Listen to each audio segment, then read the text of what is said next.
Sunlight filters into the area. Brilliant, blinding sunlight. As you currently are, it's something that you don't remember. With complete clarity. In those days, the alignment of the plate above you was slightly off its hinges. The great construct held it at a slightly different angle, allowing the kingdom of Vinyat to actually enjoy the warm rays of the sun. Those days have changed. The plate is shifted, the upper lamina sinking your entire kingdom into eternal darkness. Your emperor, in those ages, was a hero of no small amount of renown. Vinyat was founded on his behest. His just reward for fighting off the demonic invasion of an alien past. He made a promise to you that day. He made a promise that though he will be buried and interred here, you will remain, along with his other servants, an eternal reminder of how he, and he alone, conquered the concept of mortality.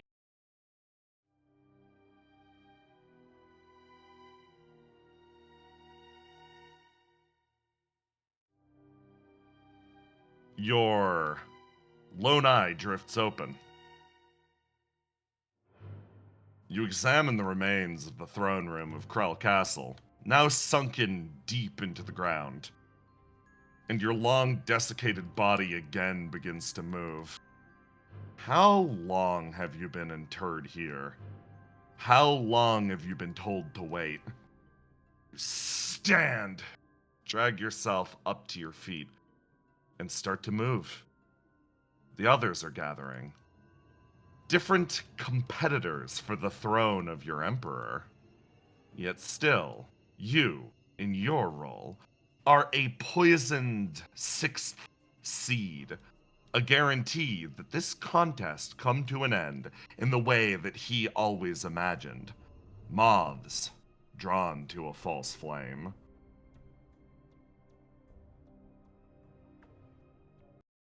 And yet, that is not how your story fully manifested.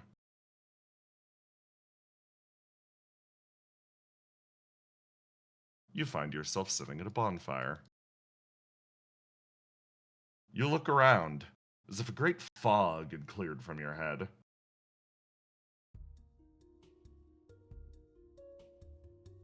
It's quite the oddity. You remember the long years of service. You remember being interred in this ritual. You remember being added to the Emperor's eternal horde.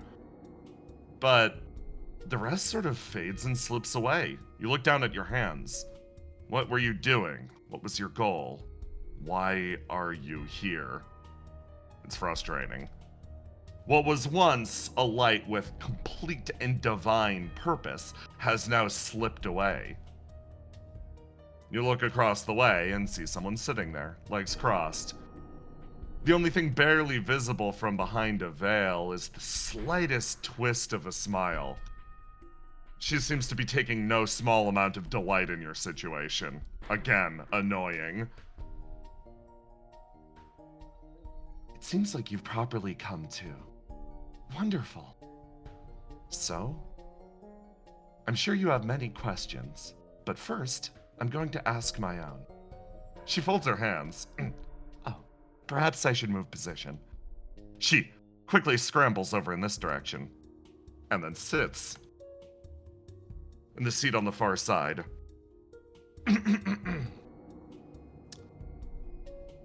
You have a blue attribute. What is its name? This attribute will affect your destiny, or something. So choose carefully. As such, I'm going to give everyone 2 minutes to decide, she proudly declares, and then sits back on the column, as if in parody of someone. Okay, chat. This individual has a blue attribute. Hit me with the best names possible.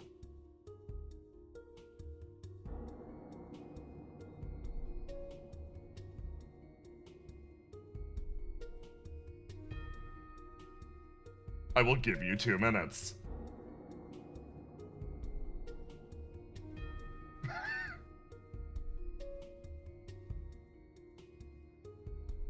Oh.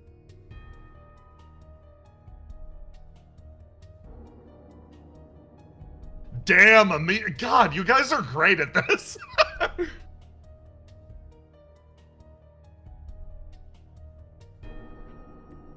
I'm going to mute for the allotted time so you don't hear me typing.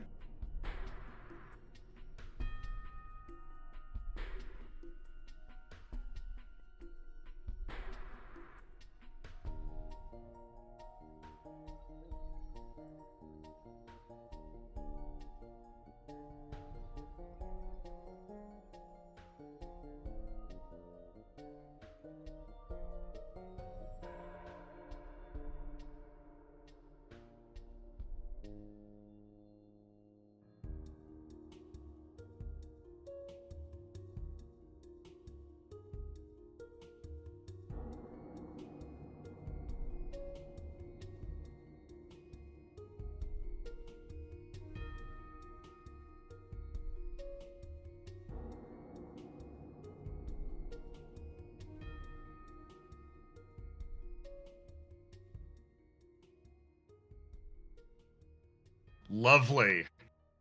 Wonderful. Ooh, sorry. I see one more I'm gonna add.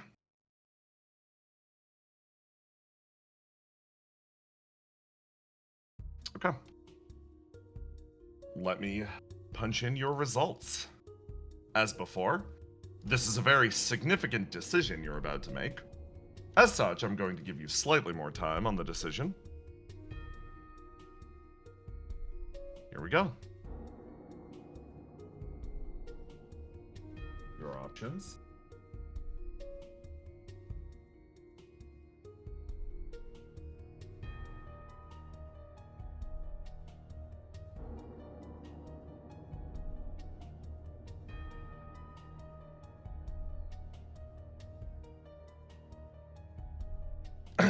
Prepare yourselves to vote.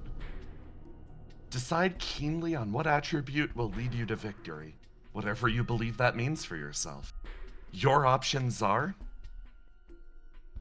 Curiosity's Pursuit, Servant's Grace, or Last One Out.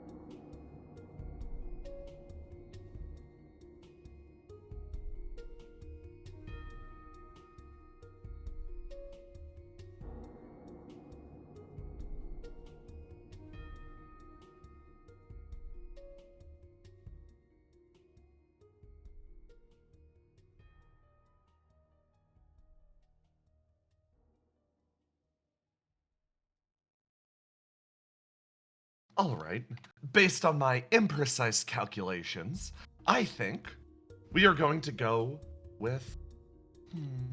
She tests it again. Curiosity's Pursuit. This resonates with you. It sort of sets deeply in the back of your mind, and. Curiosity's Pursuit. Interesting. Your current attributes, as you understand them, both of them are red, day by day, and blue, Curiosity's Pursuit.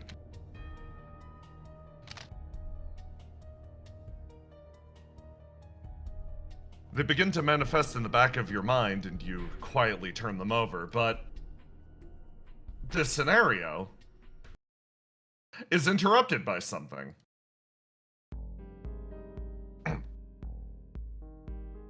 Hi, excuse me? What the hell? The sage re-enters the area, looking at what's happening here. Oh, I'm so sorry. I was just availing myself of your position temporarily. There's another unique undead that needed guidance, and you seemed otherwise distracted. The sage taps her foot a few times. Okay. Oh. Yeah, that other one that was around here. Okay, I guess if you're doing stuff with them, would you mind just, like, moving aside? I've got things I need to do. Of course. Don't mind us. She walks over and sits down on a nearby column. You watch the sage's eyes narrow, and she almost shivers for a second as she shakes her head and sits down. Right, okay. In that case, to update our current situation. Decisions that were made, particularly recently, were rather tight in their arbitration. To the very last second, every single vote counted for a few of these, so I'm going to run through each one of them very deliberately. First of all, let's start with something not particularly surprising. You voted which attribute should we focus on as our highest priority, and everyone voted to keep them all even. As such, we will be entering the next stage of the game with not that much more HP, but instead, +5s in every stat. This will be advantageous as, with the acquisition of our new stat, it will also be immediately raised to +5.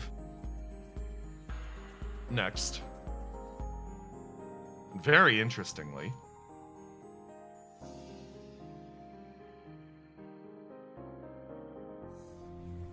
we voted for what attribute we are going to temporarily remove in favor of our new green attribute. The votes were slightly in favor of Beast of God sending this session out.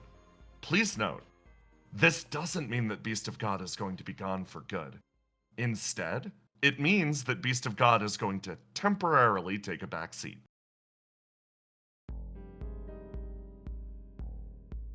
Next, we made a decision based on what equipment we were granted last time. Last session, we obtained a rifle. Which attribute will be using it? At the time of the counting, 2 options were directly even. As such, Wandering Stray will be using the rifle without a doubt. However, the question of whether or not Fool's Hope will also be using the rifle is placed in my hands. She folds her arms. Due to the results of a later poll, normally I would decide on using the coin here. But, based on the results of a later poll, I think it only apt that I make a decision to only equip the rifle to Wandering Stray. At least at the moment. You'll see why in a second. Next. We made some other decisions. These are more straightforward. For example, we obtained the Brain Smasher in the last session. The decision of who should wield it was left up to you to some extent, but Beast of God insisted that they be able to wield that weapon. As such, well, you all voted to make sure that only Beast of God would use the weapon. Otherwise, no other attributes are. So, our current gift configuration is going to be Beast of God equipped with Brain Smasher, currently unequipped. Fool's Hope with the Knuckle Claws. Lore with the Sword and Shield. And finally, Wandering Stray with the rifle. This is very relevant because you voted for which gift we should level up next. The winning vote was for Leaping at the Moon, an ability that Wandering Stray gained in the last session by jumping up and after the Whispered Moonblooded. Normally, This is the effect of leaping at the moon.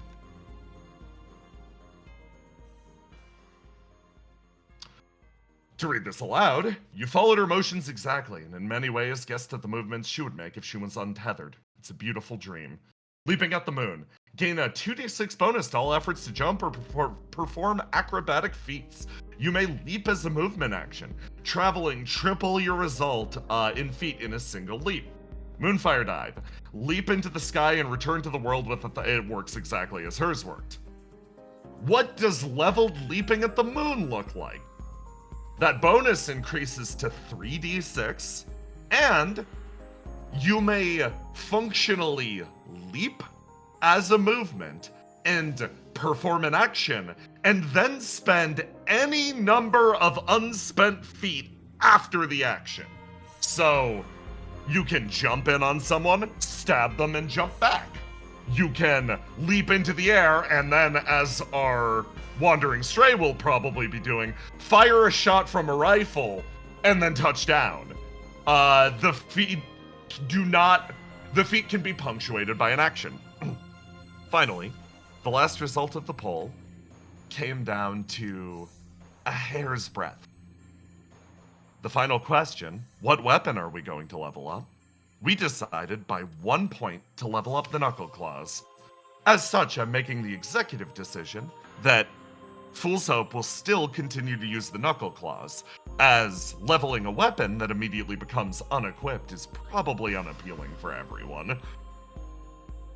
As such, I will link the Knuckle Claws again.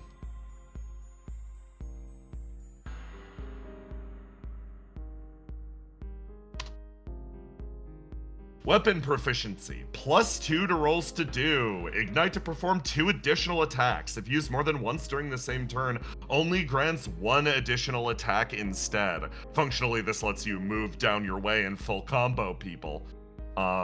This...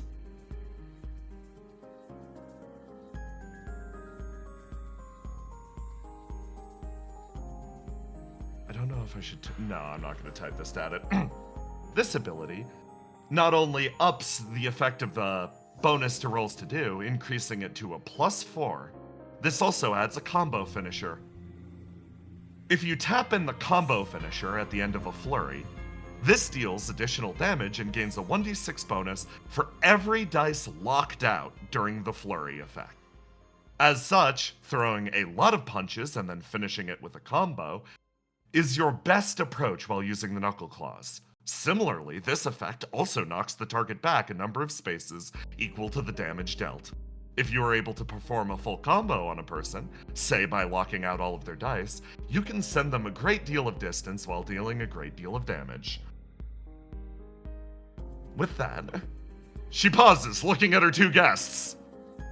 I believe my business is concluded. How about yours? The necromancer slowly stands, the City of the Dead's ring wall, as she takes a step forwards. Oh, of course. We have other objectives in the area. Seeing how you got things done, well, that actually provides me with a little bit of perspective on how to handle things from here on out. If it's not too much trouble, I think I'm going to take everything that you said as an example and sort of move in the opposite direction. The exile sort of stands. You pull yourself to your feet and sort of move over towards this new individual that entered the area, and she sort of smiles. While it seems like you're primarily emphasizing your attributes, I think, looking over at the exile, you want to emphasize health, right? The exile sort of shrugs. You're a little annoyed. Last session, your precious rifle was stolen. Oh, don't look like that. We'll find you another weapon. Don't worry. We'll get you back on your feet. After all, there's still so much to do. You quietly nod. Look over at the sage and beyond. At the small township off in the distance. And you walk towards the south. The swamp area connected to Krell Castle and the caverns below.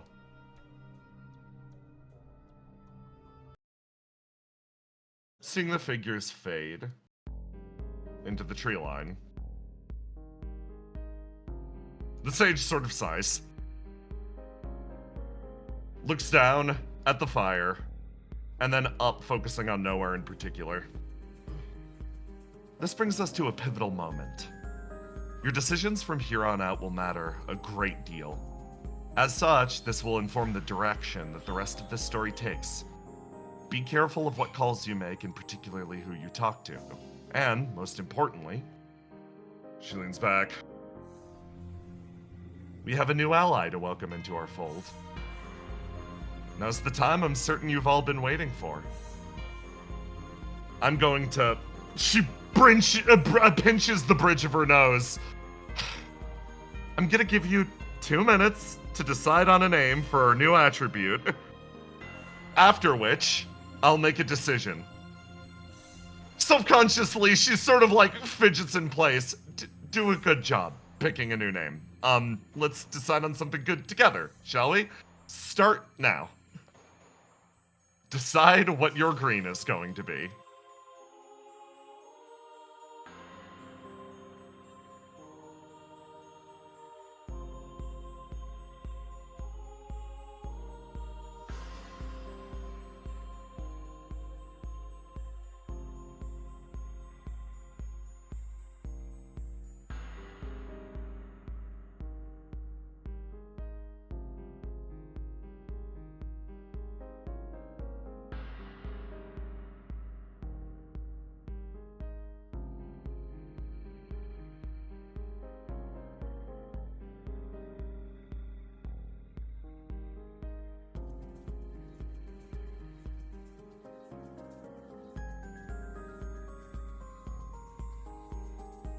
Oh, these are sick.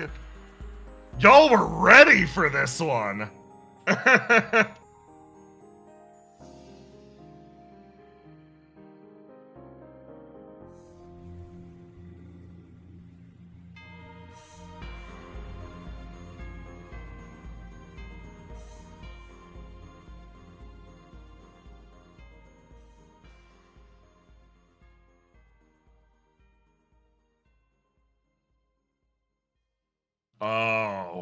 Oh, these are wonderful.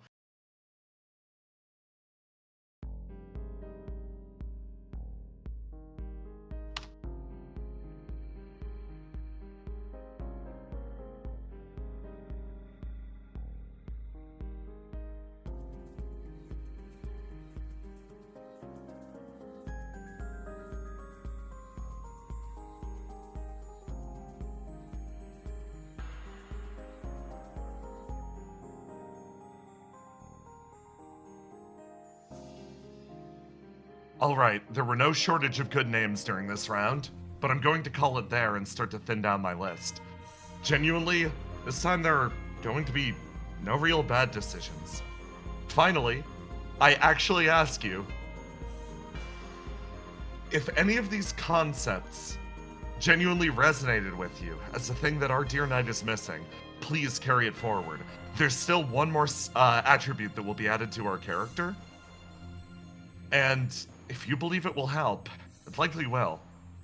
Please keep whatever you said today in mind. I am going to type up our decisions.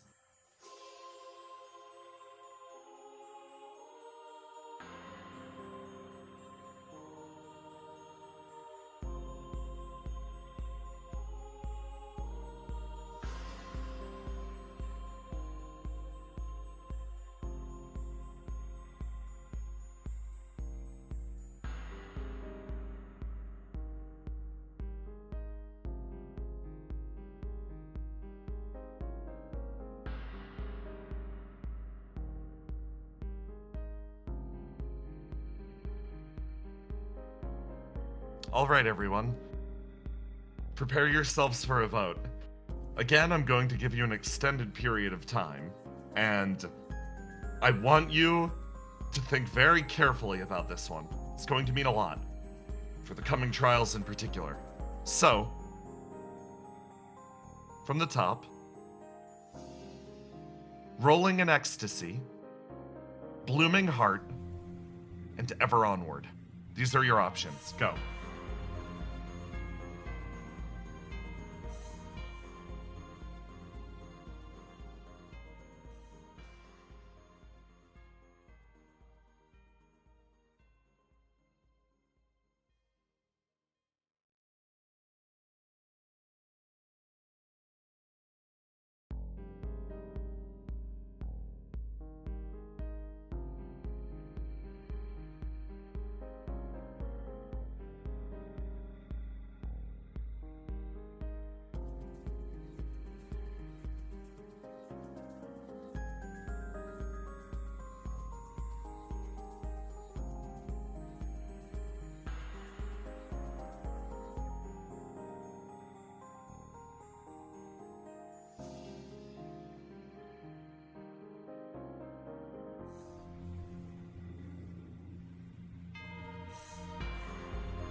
All right. Looking at it closely, I believe I've taken a measure of the situation. From here on, your green attribute will be Blooming Heart. I hope you welcome this new aspect of yourself. Finally, I'm going to make a spur-of-the-moment decision, maybe to help you along a little bit. You've built up a full repertoire of weapons at this point. Why don't you make a quick decision on what Blooming Heart is going to wield? I will type up your options.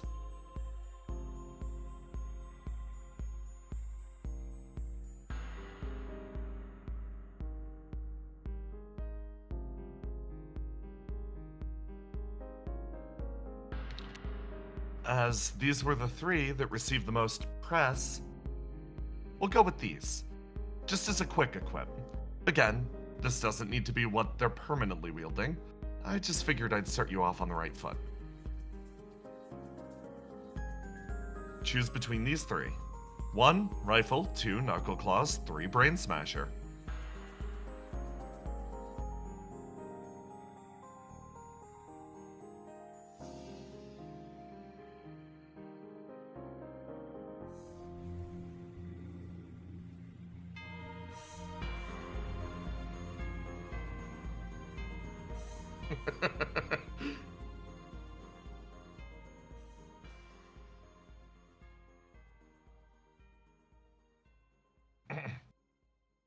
I see.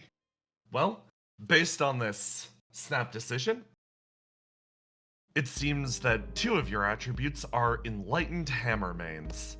In this case, Blooming Heart will be using the Brain Smasher. I'm sure Beast of God has thoughts about this, but they aren't here currently. So, I think this works out in your favor. With all this being said and done,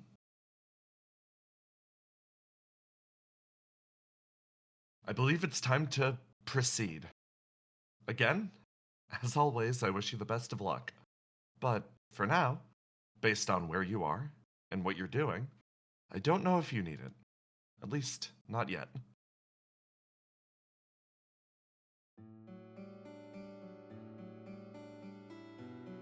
You walk over the bridge in the center of town.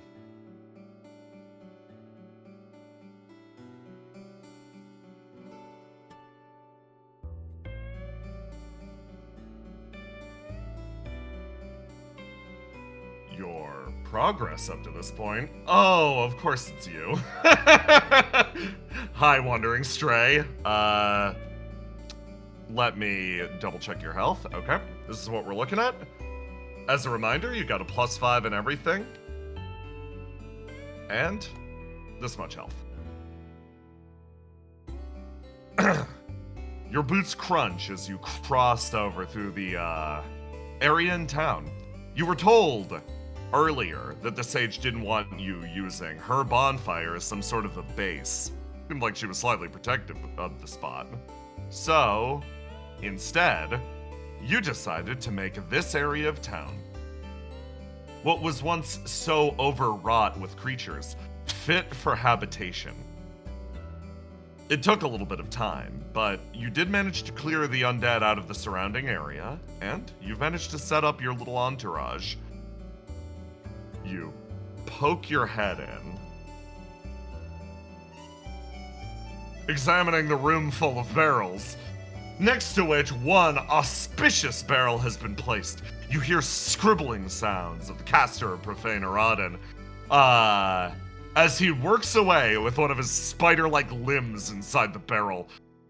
It's kind of a grotesque sight, but it's one that you've grown somewhat used to at this point.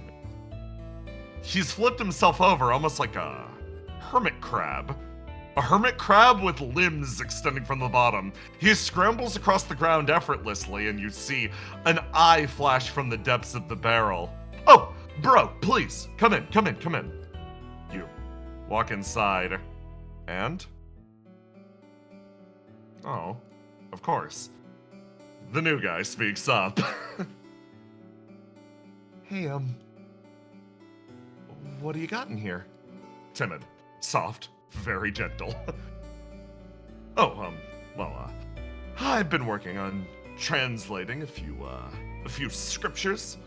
Well, the deep side of the world has their own sort of language. It's, bigger, blockier letters than what you use up here. I was curious.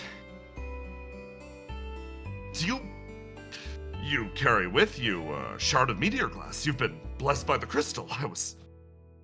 I was so profoundly interested in the idea of you potentially focusing on the same art form as myself." Immediately coming to the surface. "Really? Me? What makes you think I got the talent for it?" You hop up and sit on the side of one of the barrels, thunk, tipping it to the side. Well. Only 1 in 1,000 are truly and properly blessed by the crystal, and even fewer still hear its voice. I do, to some extent. When I am in moments of great pain and distress, it offers me consistent reassurance. Not to say that you are not doing a phenomenal job in reclaiming my missing body parts, but now is one of those times. Scattered to the far winds, the crystal has been whispering, telling me that it will be all right. The one with me is quite reliable. It seems that you're unable to hear the voice of the crystal, but the crystal vouches for you just the same. So? I was thinking I could share my findings that I've discovered across my many grand pilgrimages with you. I've been alive for many years. Many, many years. And I've seen empires rise and fall. My magic and the crystal enduring far greater than any construction of man or god. So what do you say? You think about it for a moment. And another voice chimes up in the back of your head. Genuinely, I'd love to. I'm really curious about those abilities that you were using earlier, but just the same, I promised to speak to the Solar Knight about something similar. You mind giving me a moment? I'll come to a decision in a sec. Sorry. Oh, yes, of course. You walk away, Lore managing to keep your options open. Okay. This is great. Blue Stat is going to give you an option in this case. You sort of walk into the middle of town. You see the Solar Knight over in the distance. You are going to check up with her regardless, but you think about the different magics suffusing this land. And it's time to make a decision. One, you remember studying Sacred Flame Casting along with the Solar Knight. One will have you continuing down that route, but you look over your shoulder at your bro. Two will have you studying the secrets of the deep, or call it a gut feeling. You look down the bridge again. You look into the distance and you consider for a moment. Something's tugging on the back of your mind. Well, the back of your head. She's been wedged there for a while now. She has no magic to offer. You ponder deeply, thinking about what you're going to do. You get the feeling, if you travel in that direction, maybe you could discover something that's outside the potential of your two comrades. So, chat, it's time to come to a decision. What type of magic are we going to be focusing? Are we going to do Sacred Flame casting, Profane Water casting, or the Mystery Box? Ignore the Moon-Blooded. She will not teach you anything.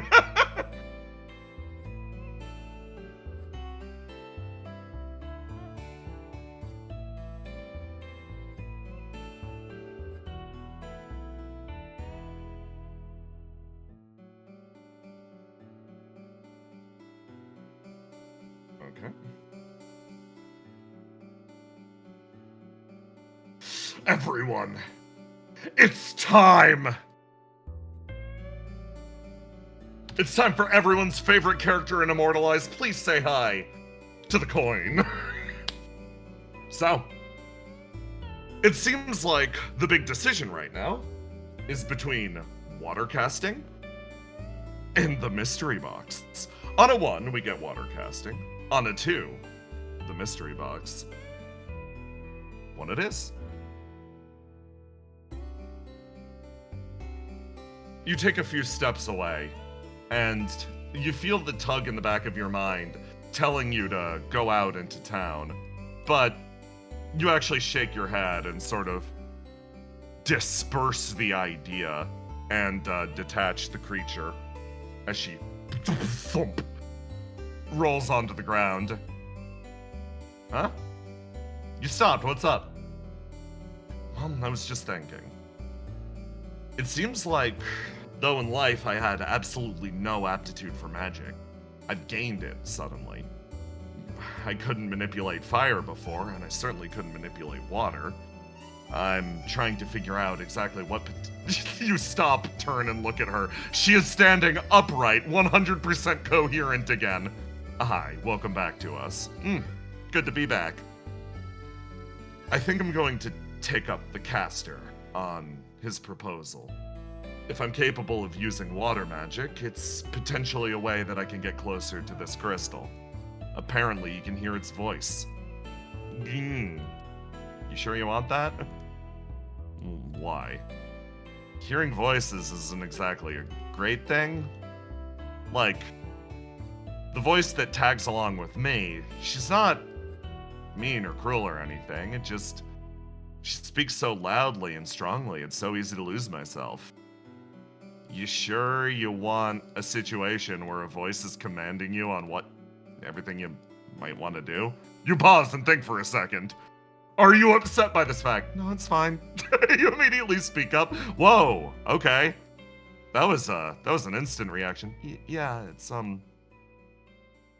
I think I'm kind of used to it, honestly. It shouldn't be too big a deal. You raise your hands quietly, offering her placation. Okay.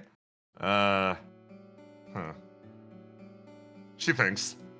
You were honest with the caster about your unique situation, and sort of that extends to the Moonblood and her understanding of you. Yeah, makes sense. Okay. I mean, I'm not gonna judge. If you need someone to, like, interrupt that voice or beat it up for you, just let me know. I'm pretty good at that stuff. Thank you. You reapproach the Solar Knight as she continues laboring away. She, like, turns herself around, looks over at you, and you sort of see a smile. Hey, thanks again for the axe. It's really good. There are some complications with it. Oh, I'm sorry, what's the issue? What's the problem? She almost laughs at your immediately meek reaction. This room used to be full of the undead. And, look, she, like, points up at the walls. You see those? Yeah. arms, body parts, etc. They're kind of burned into the walls now. That detonation really does a number on them. Oh. Oh, yeah, that makes sense. Oh, it's glowing again. She, like, looks down and quickly sheathes it. Okay, shouldn't be an issue like this. So, I wanted to ask, what's the plan? What's the plan? Yeah, what's the plan? What are we doing? What are we getting up to? You look between the two of them. Brokering peace, particularly over the last few hours, wasn't an easy task, but it seems like you have entered an uneasy alliance with this segment of the contestants. You pause yourself, exhale. I was thinking we'd go and scout the area out. Like, we'd poke around and just see whatever's interesting. To tell you the truth, we haven't explored much of the area, so I was thinking we draw ourselves up a mental map. Like, we got a few directions to head. You point over in that direction. That connects up to the area where we came face to face with the Bagman, which should lead down to the caverns behind it. Alternatively, we could head down in that direction and explore the caverns from the tower entrance that we pulled from the Mallory. You shrug. Ultimately, doesn't matter to me which one we chase, but I think at the very least, if we start poking around... You pause as if remembering something. We should also, try to find our bro's torso. Oh, right, yeah. Sorry, couldn't exactly find it in the swamp. Yeah, I think poking around in the swamp and looking for the torso would give us another fighter worth their salt. You think we aren't enough? The Moonblood motions to herself in the Solar Knight. You are apparently not part of the equation. Okay, I mean, I guess, if you really think so. But, like, if there's an issue, we can handle it. So, you are going to spend the next little bit studying water casting. However, afterwards, you're coming to a decision with your group. Will you, 1, head towards the Bagman, 2, head towards the tower, and explore the caverns via that, or 3, you look across the way. Will you hunt through the shitty swamp for the man's torso? Or are you fine leaving him a hermit crab? Your decision, chat.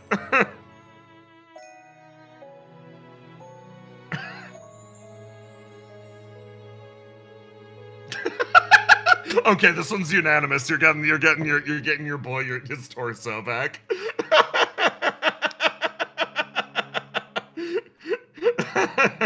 Good call. Okay.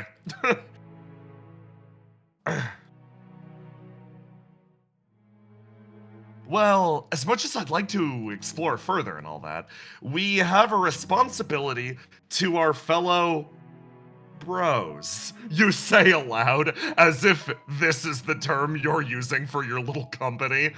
Points off into the distance. We're gonna head back to the swamp and poke around. I think with everybody there, it should be easy. Plus, like, you look over at the Solar Knight. You and I aren't great at circumnavigating the swamp because of our heavy armor, but looks over at the Moonblood. Oh, yeah, I guess say no more. Back to the swamp, my favorite. She looks at you, almost expectantly. The Solar Knight's like, I don't necessarily have an issue with that. We can sort of create a perimeter around the outside, which should theoretically stop ambushes. It seems like your big problem last time was literally getting jumped in a poisoned, nasty swamp. If they're using that as a base, at the very least we can count on her to be able to get in and out pretty easy. Yeah, exactly. Plus...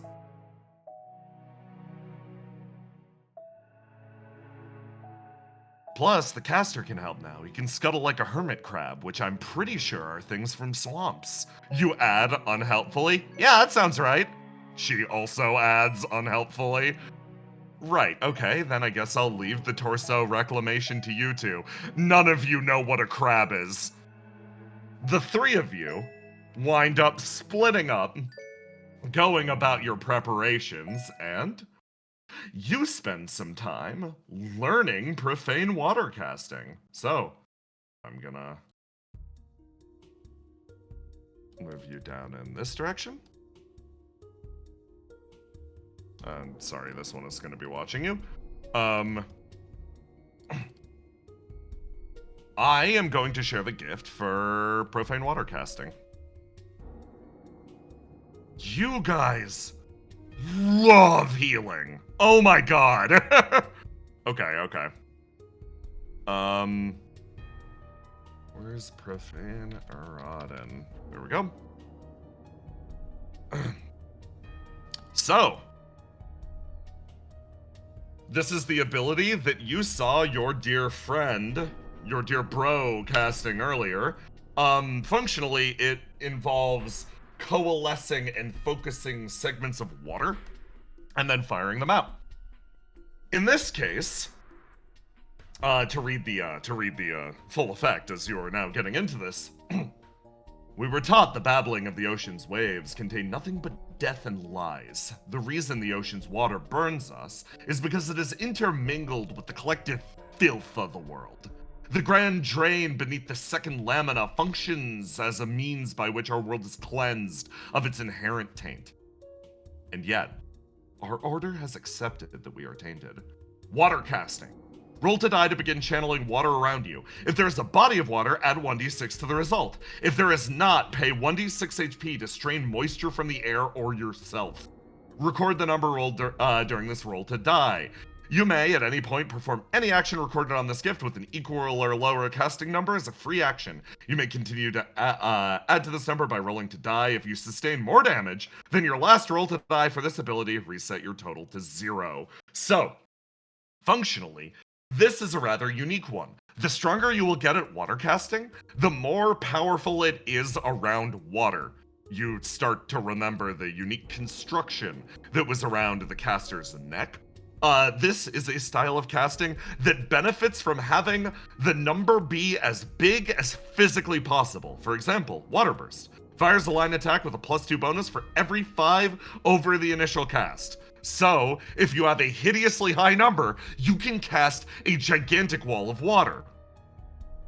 You also gain Focused Heal, restores HP with a +2 bonus for every 5 over the initial cast. You gain the ability to heal others. That is the most important thing you are gaining from this little exchange. So, oh, I got it.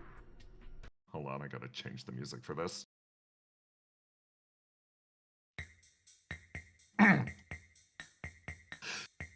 And so, I must ask, which of you am I teaching? He draws himself up to his full height, a diminutive little hermit crab of a basket. This profane art is not something that I can teach all willy-nilly, and different aspects of yourself will have different proclivities for this. Oh, the Moonblood puts down her hand. I thought you were asking if I wanted to learn it. You may. I have no small amount of sympathy for your situation. Go on. Oh, okay, really. She gets in line. Nice. Good to meet you, sir. Teacher, sir. Okay. In this case, again, I'm familiar with your unique circumstance. Tell me, which of you want to learn the art of water casting? So, chat, you're only really gonna have the time to teach 1 or 2 of the individuals that make up your whole water casting. I am going to take the 2 with the most votes and use them. And that's how we're gonna determine our gifts for this session. Let me copy paste these. 1. I'm only posting the ones interested in learning it.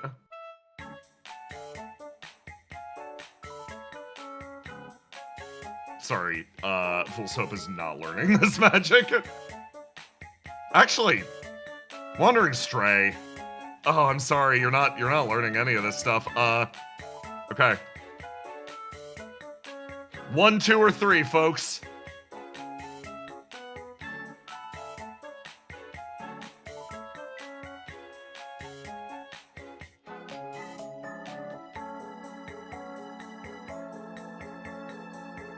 Okay, immediately 2 and 3. Okay, that's not even a question. Okay.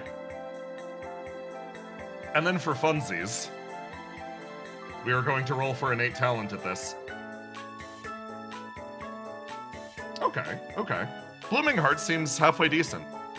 You wind up focusing water in your hand, and I'll do the roll to that. 25! Okay, you focus water in your hand, and it starts to coalesce, and you're like, whoa, okay, I think I got it. Excellent, my pupil. We need a wound. Okay. The Moonblood just pulls out a dagger and stabs it into her palm. Blooming Heart turns. Oh my. Okay. Turns and starts to cast. You quickly re-knit her flesh as she like opens and closes her hand. Wow. Yeah, that wound would have made fighting really hard. Nice, good job. You're willing to permanently wound yourself for the sake of training? I mean, it wasn't permanent. She opens and closes her hand. Okay, my turn. My go. Purple.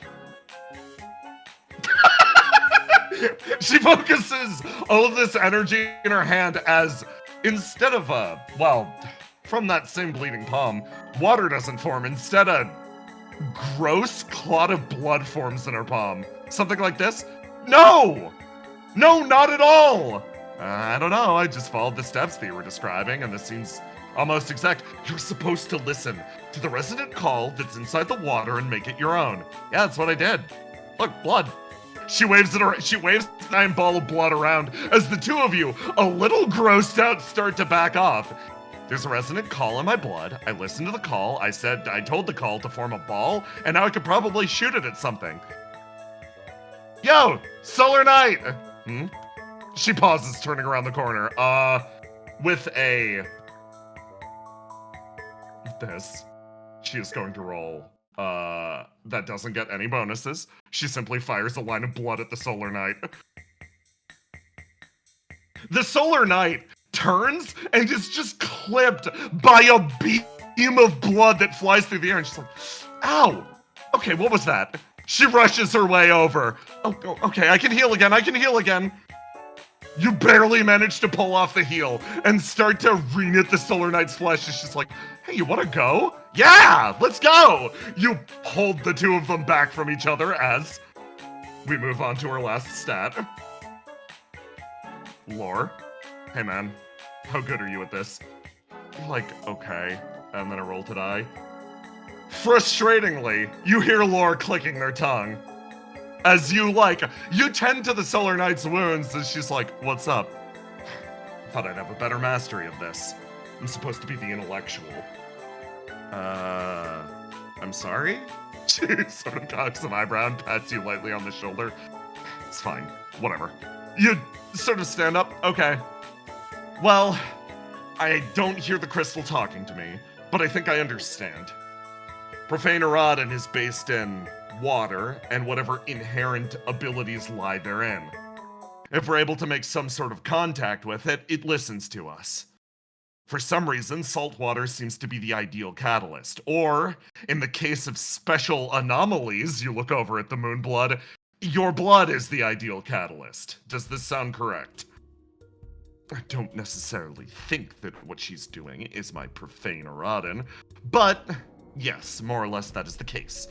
You want to bring your mind as in tune with the methods of the ocean as possible. There are those in my order that drink deeply from ocean water and experience vivid and grand hallucinations, and afterwards, their attunement with profane Erodin has increased many-fold. It seems that you do not require such, though, judging by your appearance and your affinity with the crystal, you seem to be one of the drowned. You lightly tilt your head. It's a common thing. Scuttle, scuttle, scuttle. People thrown overboard. Saved by some divine providence of the ocean. Consider it a blessing in itself. Those that have faced that life or death trial do almost by default have a certain proclivity for the art. I hate to ask this. Turns. Can someone carry me? Yeah, on it. She walks over and just scoops him up. Thank you very much. Meet you guys down there? Yeah, sounds good. Later. She tucks down, leaps, and gets moving. And this. These two sort of vanish. As again, you're left with the Solar Knight, and your pair starts to traverse the traditional way. You travel into the town approach area, through the bonfire area. Actually, I'll just put you on the bonfire area. You can walk that segment. That's not that long.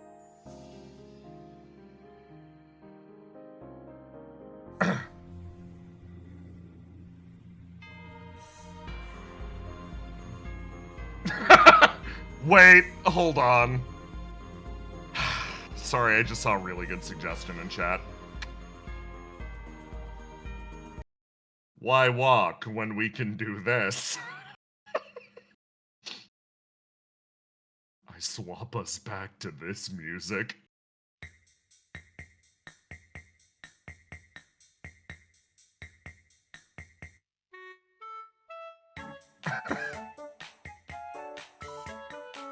So for a moment there, I was genuinely thinking about walking all the way around.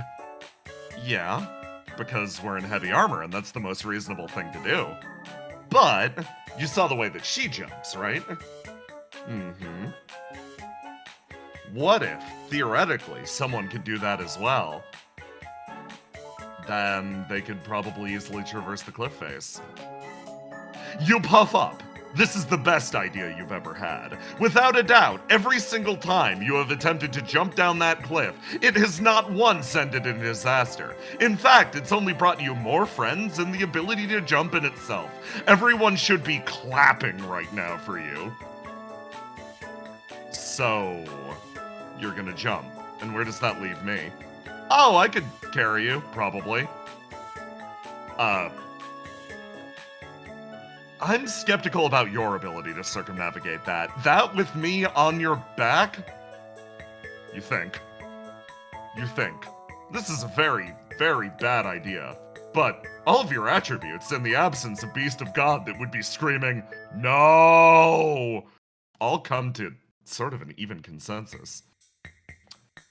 Well, worst comes to worst, we just gain the ability to heal ourselves, and she can heal as well. She can mend wounds. What's the worst that happens? We lose a little bit of time. I mean, worst comes to worst, we get dragged out by the Moonblood again and thrown in that bed, and we get a little bit of time to recover, and that sounds nice in itself. I think being able to show off how good we've gotten at this would actually be a cool thing. Wow. I didn't expect all you guys to agree with me. Okay, yeah, let's get rolling. You turn around and start walking. Wait, seriously? Yeah, don't worry, I'll carry you. Come on. She pauses. Come on. You hold your arms out. What did you call it? Uppies? She freezes for a second. Walks forward. And then you pick her up and... It's time to roll with your new gift, everyone. 3d6. Okay, that's a 4. You jump and... You move 60 spaces with this jump, which is big. You land right about here. She's like, I don't... Okay, so that was definitely a decent jump. I don't think we can get to the bottom of the cliff with that. That's because, that was a bad jump. I'm getting the bad ones out of my system. Check this one out. Okay, that was somehow worse, but that's fine, because look at where we are now. Yeah, we're at the top of the cliff. That's gonna kill us both instantly. We're at the top of the cliff. That's the beginning of our bright new future. Okay, here I go.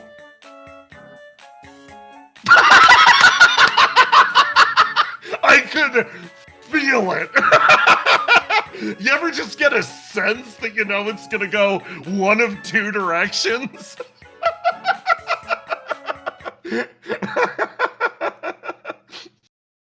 Okay, So you do it. And, well, okay. You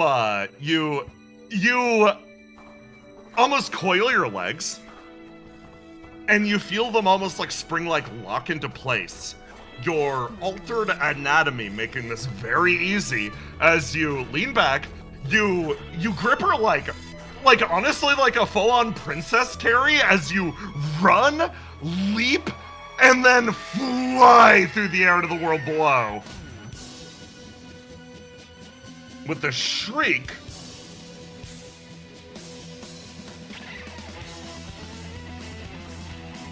she lets out an almighty wail as you fly well over your target. And plummet into the bog below. You fly.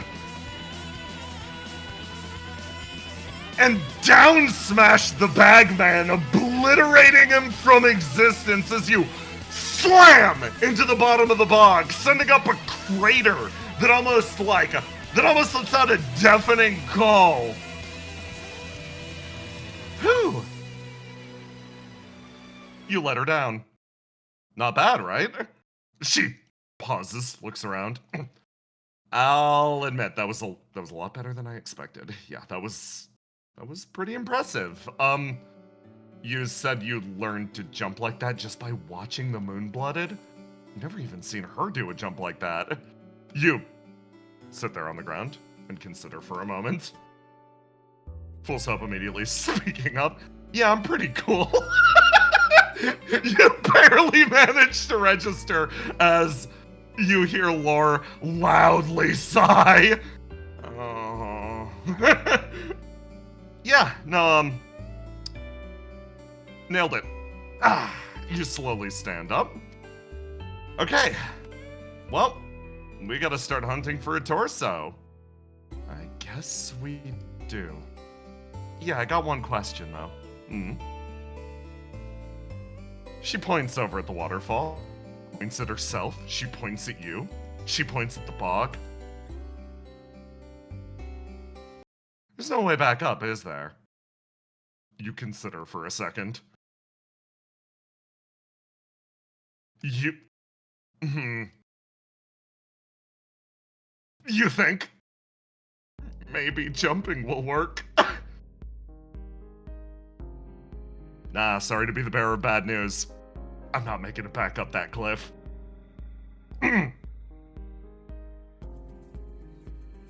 You pause for a moment. Well, the only way forward is through. You decide to quickly utter that and charge straight ahead, not engaging with the conversation. Hey, wait! You move your way into the swamp. And now,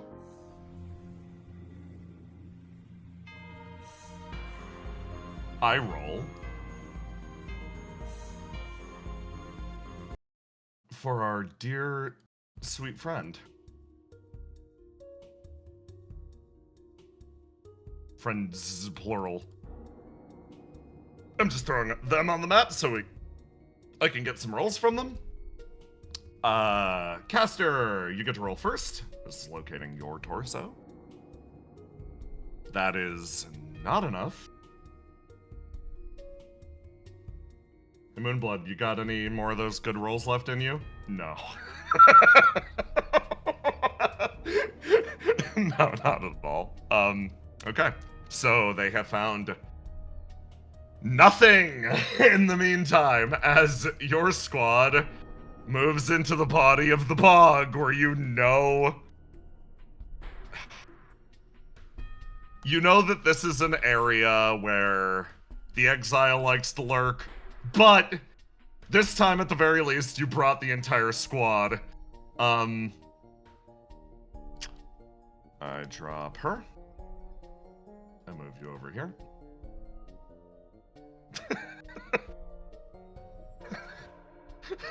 Guys, I'm so excited for this to be the role that we absolutely cannot beat. Everyone in chat, if you're looking for a torso in a bog, and you have a suggestion for one of the attributes, let me know. Because, let me tell you, I don't think you guys are beating this without some creativity. You wind up sitting on the edge of the bog for a little bit, and I present you with the decision. 1, chill over here with the Solar Knight, or 2, directly participate, get in the bog, deal with the setting and all that other shit. Do you trust the Moonblood? Do you think she's got it?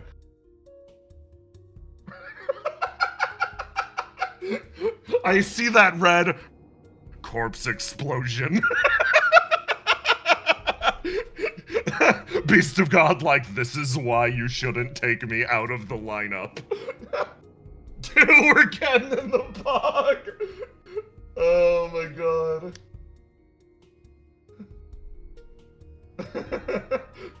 I love the comment, trust isn't an issue here. Yeah, you're right. Okay. Ooh, interesting.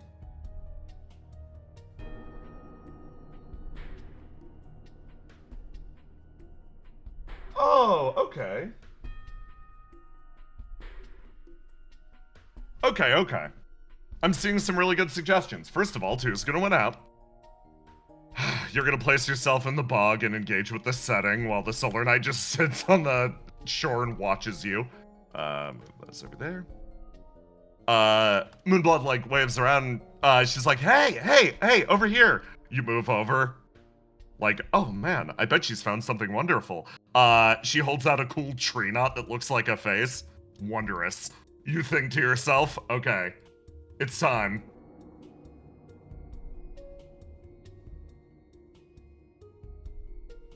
For the pissy, shitty poison bog mandatory. We roll to die for the setting, and we decide what's about to occur. Red, who would have thought poison? Okay. Wow. You look down deeply at the Moonblood's new wonderful find. A creepy little twig with its mouth barely pinched open. It reminds you of the face of a few people that you've seen across different battlefields, struck down by the paladins. Jaw dislocated and opened in a horrific screech. You stare deeply into it for a moment. And then she manipulates the jaw open and closed a few times. Hey there! Fancy meeting you in these parts. You both take 3 poison.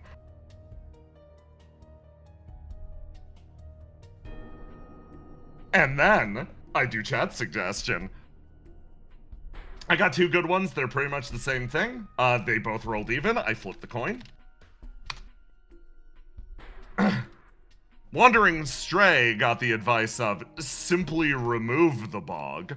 And we'll say this aloud of, we're all casters of water magic, right? Well, pretty much all of us. Why don't we just get rid of the bog? Make sure it's not an issue anymore. Oh, okay, that's not a bad idea. Scuttle, scuttle, scuttle, scuttle. Yes, if the 3 of us work together, I'm sure it's possible. Laura's gonna lock in. It's time for the redemption arc. Okay. Time to roll to do. That's decent. Time to roll to do. This will do a very interesting thing. She is shooting her blood everywhere. You look over and get a little upset for a split second because you have the realization she's not just firing her blood out, she's firing your blood that she drank out. And for a moment, you're like, wasteful. The casters go.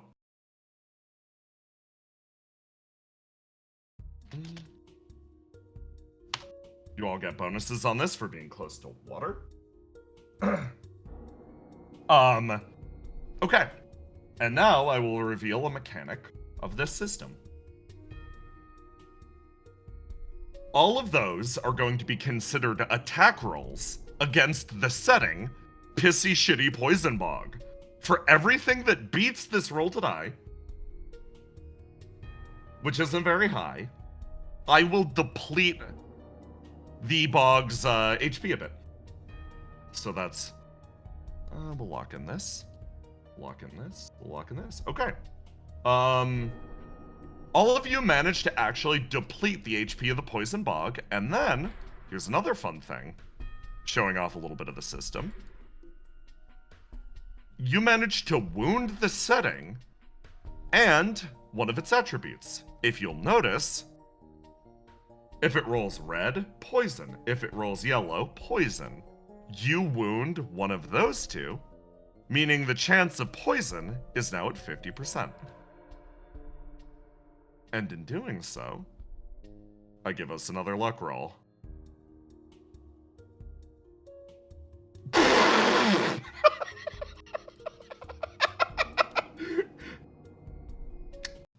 With a 1, I'm so sorry about what happens here.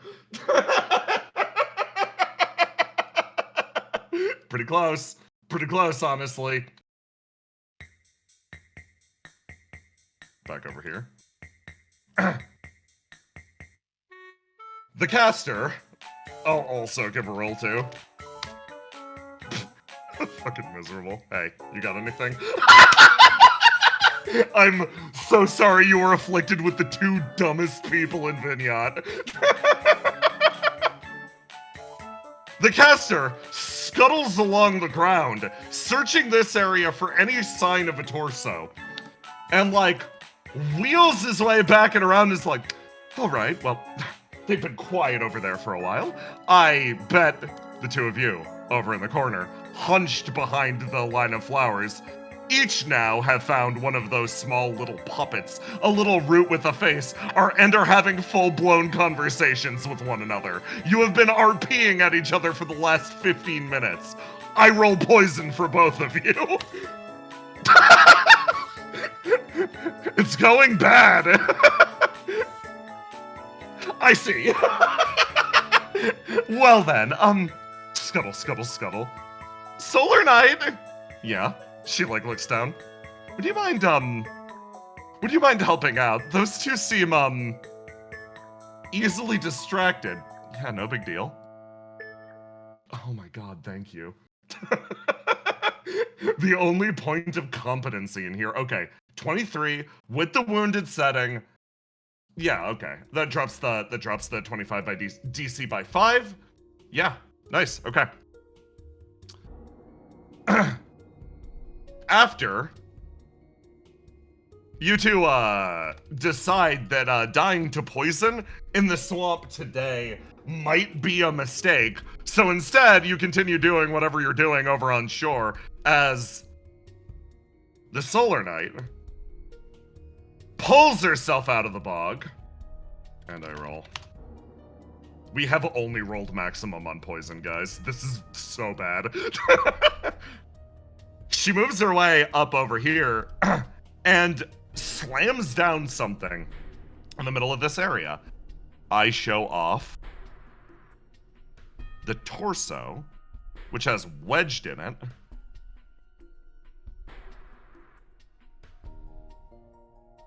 The first focusing staff.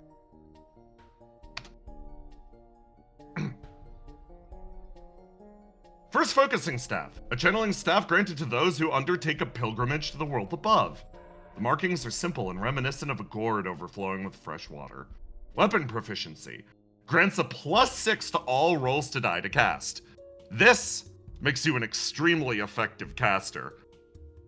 Slams down on the ground next to a torso. Oh, thank goodness. You all are...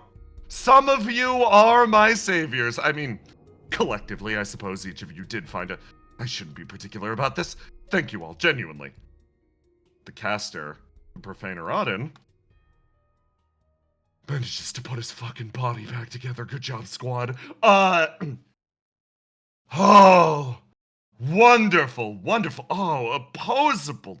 Oh, I have so many points of articulation. This is... Oh, I owe you all such a great favor. Okay. In exchange for this, he holds out a staff.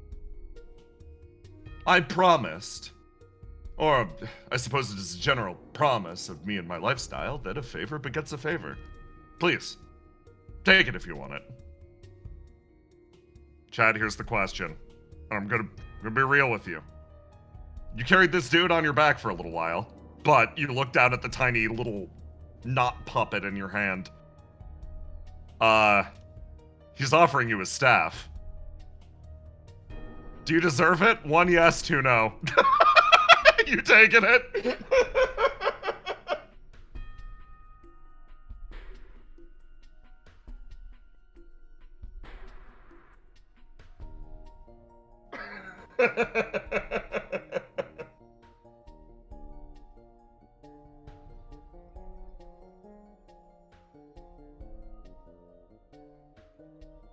Okay.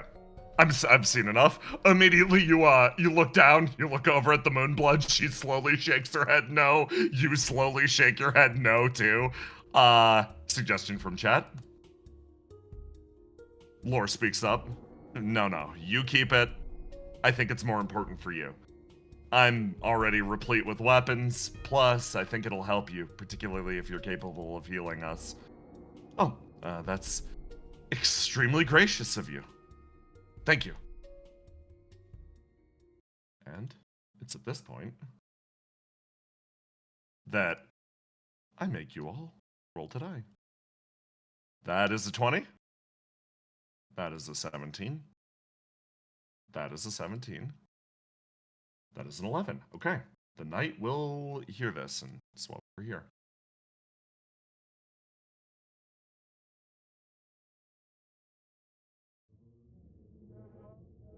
You managed to pick up on something moving through the brush. Something's watching you. How do you approach? I'm giving you 3 options. 1, calmly retreat to the last area. 2, alert your allies, risking that the individual will hear it as well. Or 3, charge and attack the individual in the swamp. Or, in the case of... No, I'll give you a better option. Swap to the rifle and take a shot at the individual. 1, 2, or 3. Snap decision.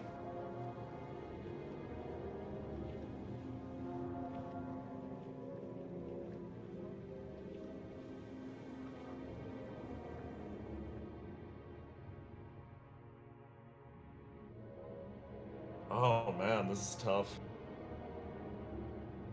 Y'all, is it time?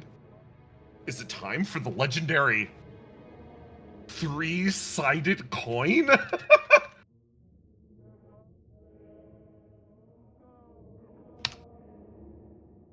Oh dear lord, okay. Going with this one then.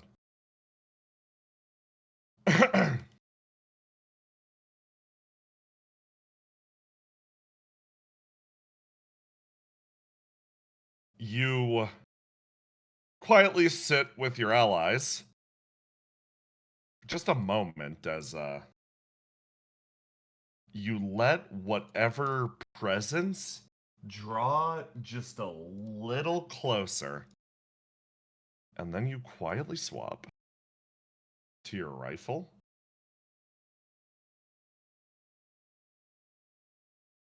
You take aim and you fire. Okay.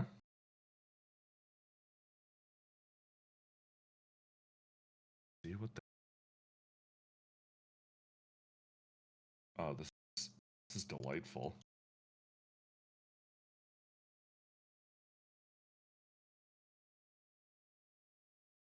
Okay, first of all, I flip a coin. That's hysterical. Okay.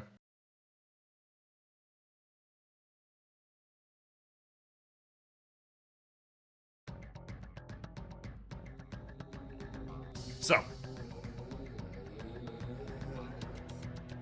you take aim, and you fire into this bush.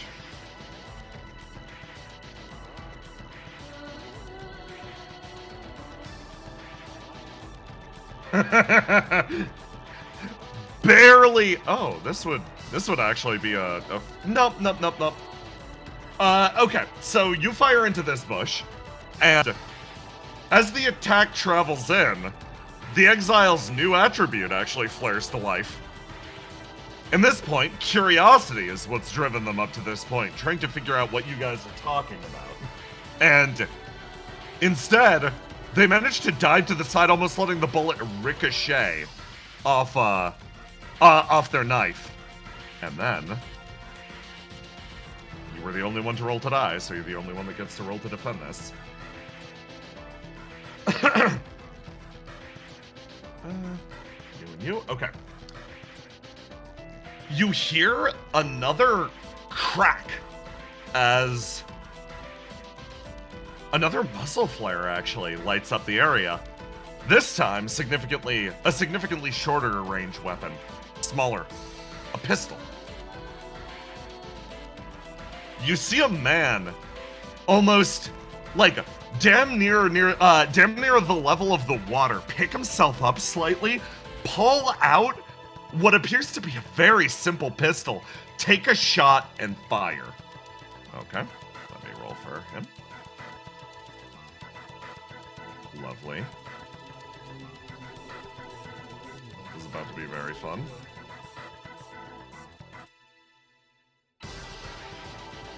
Okay. Gotta roll with this. 22.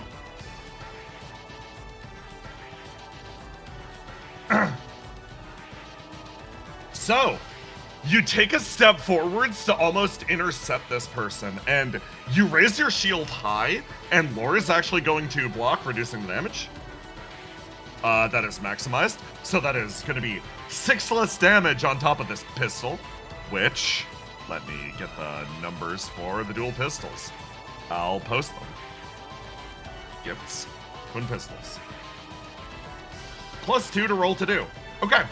You only managed to take 3 damage off the attack as you pick up the shield, block, and actually manage to absorb most of the shot for your allies. Solar Knight's immediately on this shit. She picks up the axe. Moonblood sort of like gets herself ready, and the caster starts prepping himself as you see in the distance. Something almost... something that sets your teeth sort of on edge. Also traveling into the location. Someone walks into the location. Almost at the head of this enemy squad. One step after the other. Her footfalls planting themselves deep within the swamp. As you watch, her movements are graceful, almost carried aloft, and then you recognize she isn't walking on the surface of the swamp. With every step she takes, an almost skeletal hand reaches itself up and provides her a path so she can walk clear over the area. She preps herself, sort of sits down, sets herself down, bows lightly, and states, "Well, everyone, I think it's about time. Let's get the first major conflict of this little contest underway." She beams. And I take my first break. We got 4v3, folks! Get yourselves ready! Yeah. Come up with the plan! Strategize, I'm using the bathroom. Imagine what would happen if you didn't have that torso, chat. Imagine you would be a man down. You'd just have a crab. A humble little crab. Yeah. So, just the normal spiel that I usually do during this stuff is... see all those votes at the beginning of the thing? They were really close, right? If you're not already in the Discord, make sure to join the Discord in the link below, and also the link that's going to be posted in chat in 1 second. In the announcement chat, that's where you can vote. And if you are subscribed to our Patreon, which is pinned and also in the description below, you can get an extra vote. So you, chatter, you viewer on the YouTube, could swing the vote into your favor, right? Some of those votes were very, very close, and you could have changed it. And also, I want to thank everyone for coming out and supporting. As always, I hope you guys are having fun. Hey, Brent. Hey, Roma. Hi. Hello. How are you guys doing today? Are you having fun? Do you like the new attribute you picked out? Do you like it? I think they're pretty neat. Yeah, Yeah. having a little healer guy is cute. Yeah. Yeah. Chat sees a weapon and is just like, oh man, what if we steal the weapon though? Yeah. Dual pistols. Again. Dual pistols though. I love it. I'm back. But what if you stole the dual pistols? But what if they were mine though? What if, here's the thing, if I disarm the enemy of every single one of their weapons, they can't fight me. I've solved it, guys. Did not expect Shy Kid. I mean, listen, you asked for blooming heart. They got a bloom. They got a blue. God, that God. fucking 20 on the jump, dude. That was so funny. I felt These- it. These guys are, the second you remove Beast of God, they get so directionless and stupid, and I love that It's for kind them. of nuts. He's the one who picks the objective. That's Yeah, what it's he's just saying. like, He's we're like, "This is going, what we're doing it. Otherwise, you play puppets with the moonblood in the swamp and then pick up 6 stacks of poison. God fucking damn it. I absolutely love that when when Beast of God isn't here, it's fucking purple that starts making Yeah. decision, and it's bad. Because Wandering Stray's thing is that they're literally wandering. They're just doing whatever. They're You would doing think, whatever. Oh, Lore has the brain cell. No. Lore will help us out. Lore, it has the brain cell, and that makes it so that Lore can make no decisions, because Lore is Yeah. like, Lore has Yeah. the problem I have, which is I have to consider every single option. So Yes. Lore is so cautious that they're indecisive. Then there's Wandering Stray, who is just indecisive, and then there's the other two who are just like, yeah, we'll do whatever you guys want to do. I will say, if for any session to kick Beast of God for one session, this one's the right call. Like, this Oh, is interesting. the one to kick them out just for like A little a bit. few hours, yeah. Yeah. Because Peaceful if option. you need yeah, peaceful options are now genuinely on the table. Bring them back when it's time to, kill people. Kill people. Oh my god. Yeah, like, I've loved this so far. Aloha, do you want to use the bathroom, get drinks, Oh yeah, etc.? shit. I should do that. Yeah, I'll be right. Yeah. Yeah. I just like Beast of God because I like Beast of God's little tsundere crush on the Yeah. Solar Knight. This is my headcanon. This is my headcanon.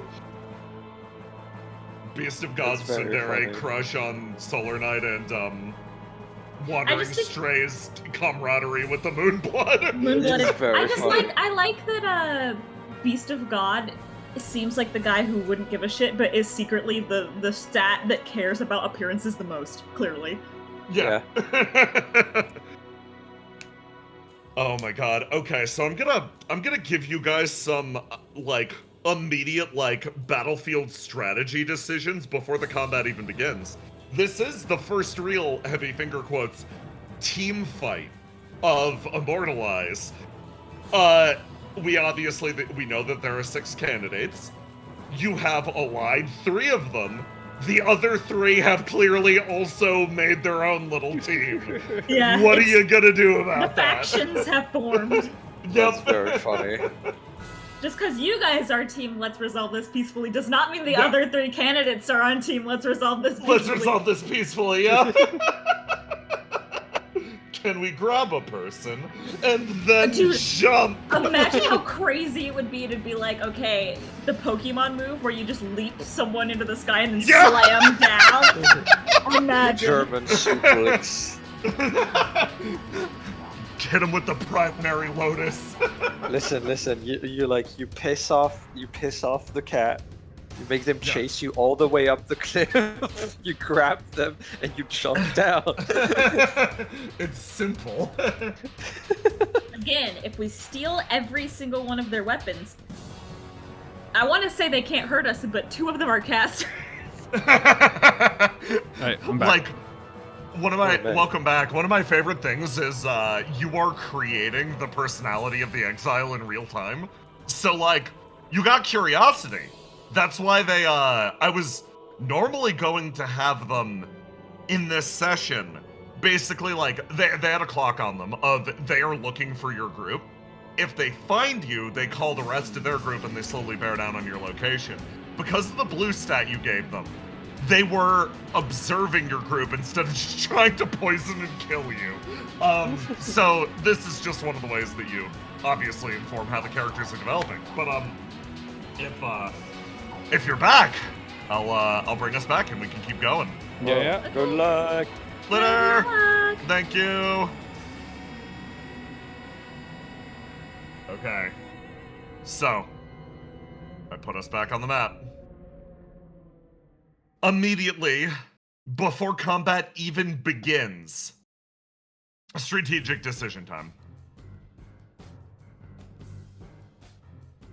Immediately call a retreat. You can make a decision once you've crossed the line back into the last area. 2, hold the line. 3, fight them where they're at. There's not much room to hold the line here. It's a little risky. If they have any area of effect, you're in so much trouble. But Poison Shitty Swamp, which you have terraformed a bit, so it's less poisonous than before. Alternatively, fall back. Okay, make your decision. Go.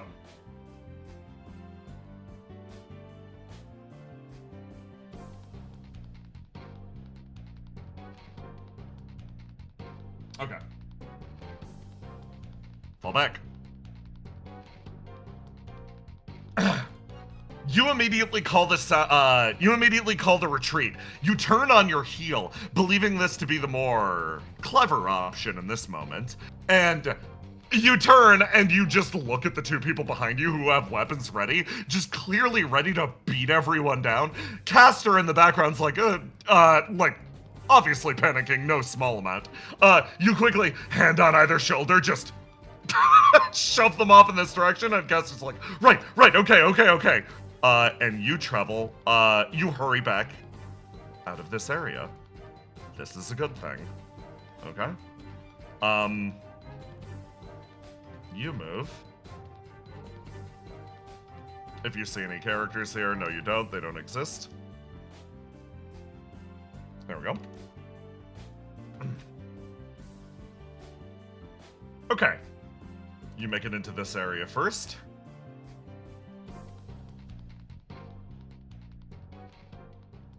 And when you do, I ask another question. Where is your battlefield? Weirdly, I'm gonna start at 3 here. 3. We set up an ambush and just jump them when they enter this zone, falling back as we fight. 1. Go to this peninsula and maybe try jumping up. We got the Moonblood, we got us. If we roll high enough, God will allow us. We can simply flee. 2. Kite them back towards the house. Get more space.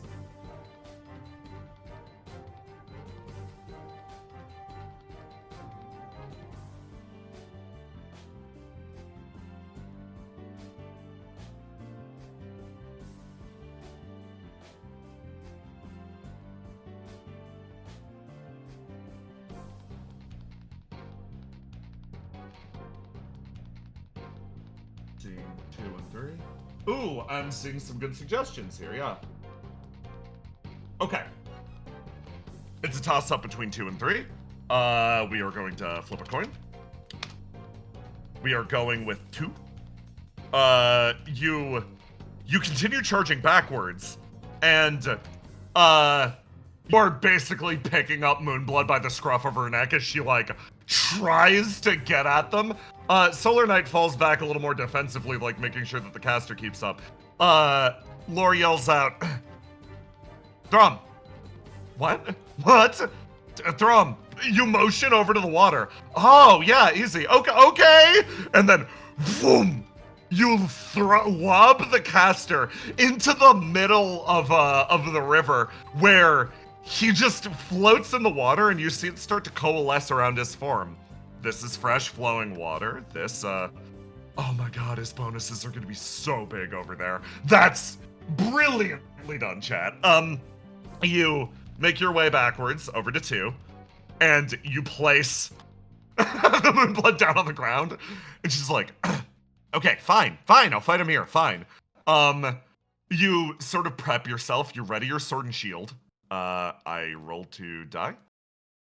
And you, the 3 of you sort of prep yourself in the arena, waiting for their 3 to arrive. And then I go grab them.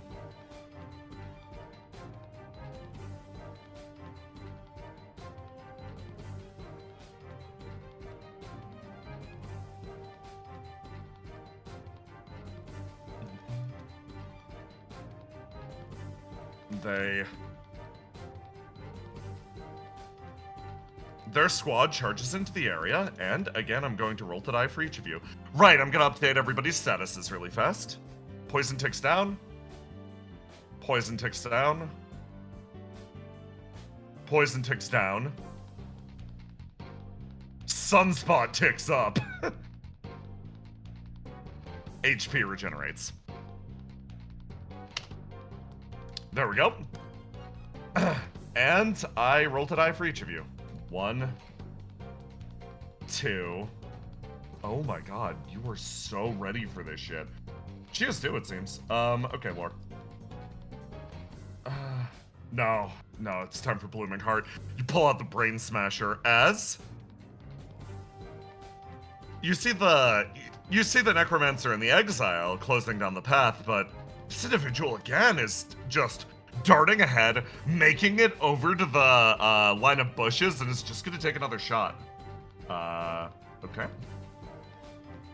Not a very high roll. 21 versus 21! Defender wins! You take a step forwards and wait, no, in this case, the hammer gives you no bonuses. This will be a successful hit. There is a shot that rings through the area, and you would take, in this case, 7 damage as... Or wait, no, that would be 9 damage. As boom! A shot grazes your arm as you see the mustachioed masked individual dart away, letting out a loud he disappears into the bushes, and I activate. Ooh. This. There we go. It isn't in my gifts, so I just gotta post it really fast. There we go. Freshwater style.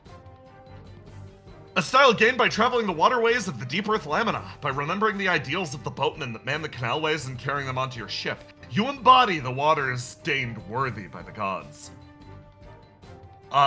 Clean World's Calling. Attack. Instead of dealing damage, heals the target for 6 health, and then roll 1d6. Heal that much additional HP, and gain that many stacks of Sacred Erodin. All healing done by Sacred Erodin is reduced by your stacks of Sacred Erodin. So, something happens. The shot impacts your arm, and you're like, oh god, I'm bleeding, and instead, no damage is dealt. In fact, you're healed by this. I roll 1d6. 4. Your body starts to almost glow a little bit. 4. Getting shot with that felt good? What the hell? And then you hear another roll, and the man almost disappears. You prep yourself, and next, these 2 rush the area, but your comrades are more or less ready. So chat, combat's about to begin proper. What are we doing? 1. Let the others go first, follow their lead, and try to eliminate or dwindle targets. 2. Rush the man in the bushes. 3. Deal with the 2 in front of you.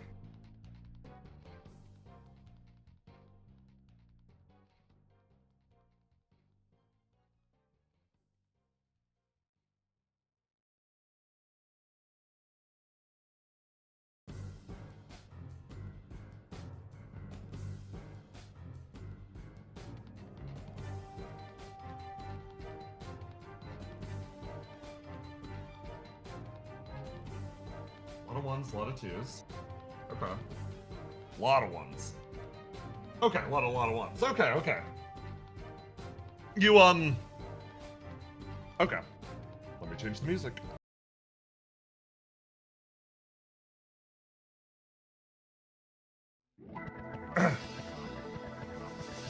You fall in with your comrades, and instead of immediately jumping on the target that ripped off to the side, you share your very simple thoughts. Okay, guys, we need to stick together here, and our primary goal isn't to kill people. Remember, we're just trying to reach the point that we can talk, okay? So I'll follow your lead. Time to decide who gets to take the lead. Of course it's her. The Moonblood. Okay, flipping coin. Is just gonna lunge forward and stab at the exile.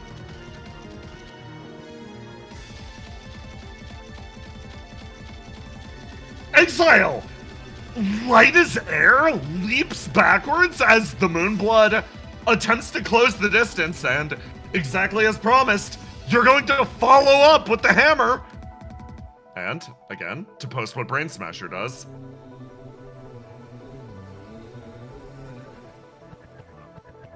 Brain Smasher.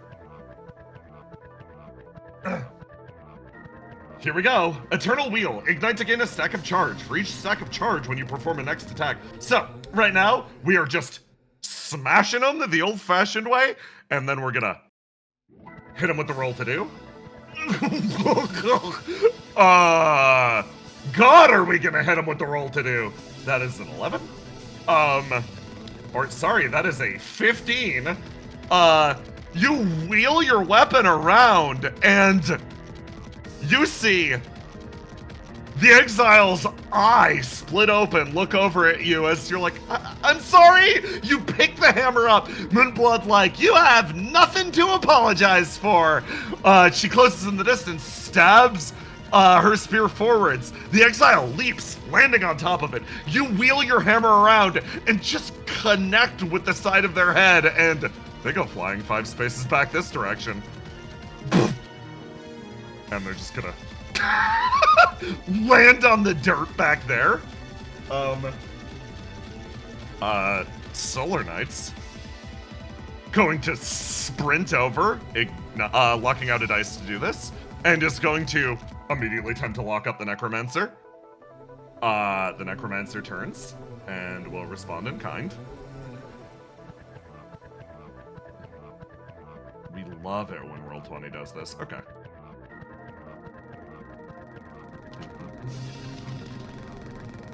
We'll just do this. Okay.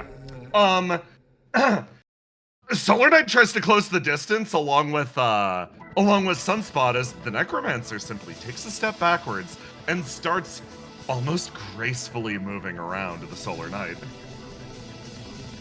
And I post this. Let me do this.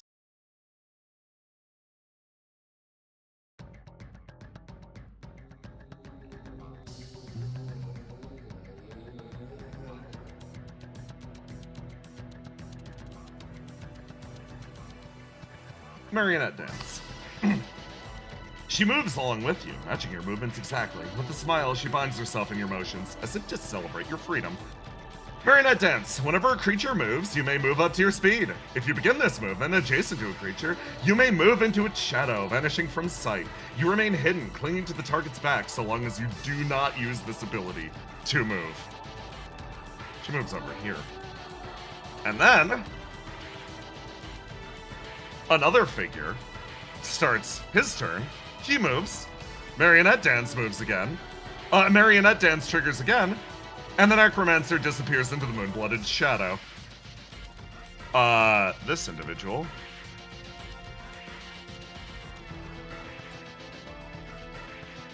sprints his way back over.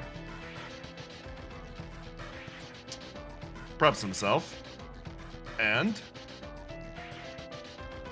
is going to use his ability. Hold on, I'm being smart and I'm popping out my character windows before Roll20 breaks again. so this can flow. Okay, cool. Gonna take a shot at. Let's do this Hollow Knight. Fuck it. We're doing good old freshwater style. And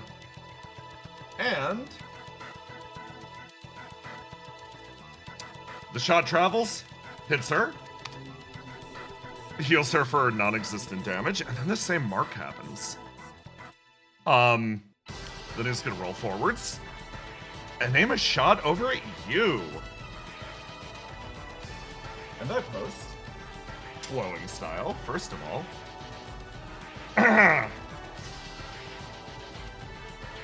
Scales of the base world. When you perform an action that draws from a style, you can perform an additional action so long as it corresponds to a different style once per act. The Pioneer slides his way forwards and then uses Salt style. Instead of shooting you just once, 3 quick shots travel from the pistol. 1, 2, 3. 1, 2, 3. Boom, boom, boom! One after the other. You feel like he's aiming at the areas that he just healed you? It's strange. You almost instinctively raise the hammer's hilt up to block them. Taking one shot after the other, you manage to guide the hilt around, barely making the attack miss. With the hammer's penalty to rolls to die, that you needed all of those 5s. That was a bare miss. You managed to protect the areas that he just healed. It's quite the oddity. You get the feeling, though, if he targeted that, you would be in massive trouble. You turn, almost rearming your focus. The exile slowly stands up, steadies themselves, gets a little pissy, is going to remain locked into this, and then is going to use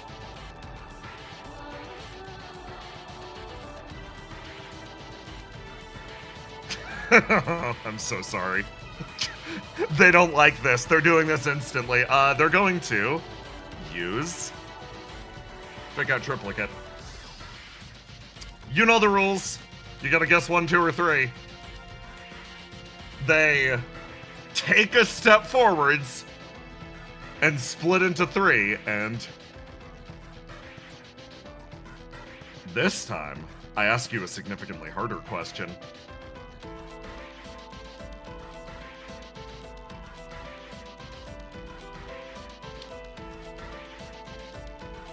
I ask you to discern their motivation in engaging here, and which of their attributes that you have named corresponds to why they are fighting you right now and how they feel about it.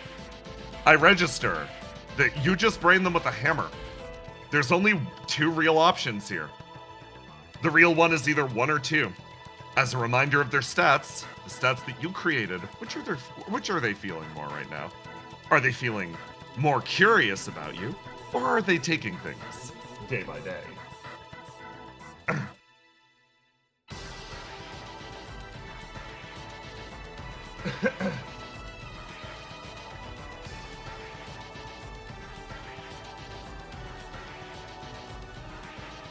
You raise the hammer up, taking that split-second action as they all dart in on your person.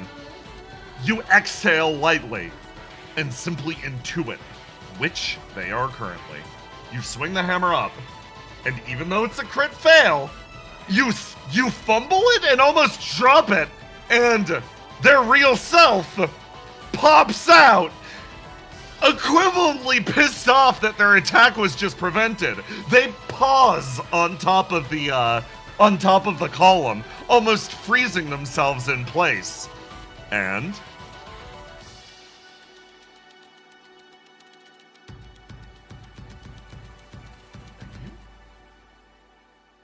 when they poise themselves there, the Necromancer is going to use their Profane Flame Casting. blah blah, flame casting, etc. What separates flame casting from other forms of casting? If you get hit during it, and when you cast spells, you retain the bonus. So, we're just gonna see what the roll for die is.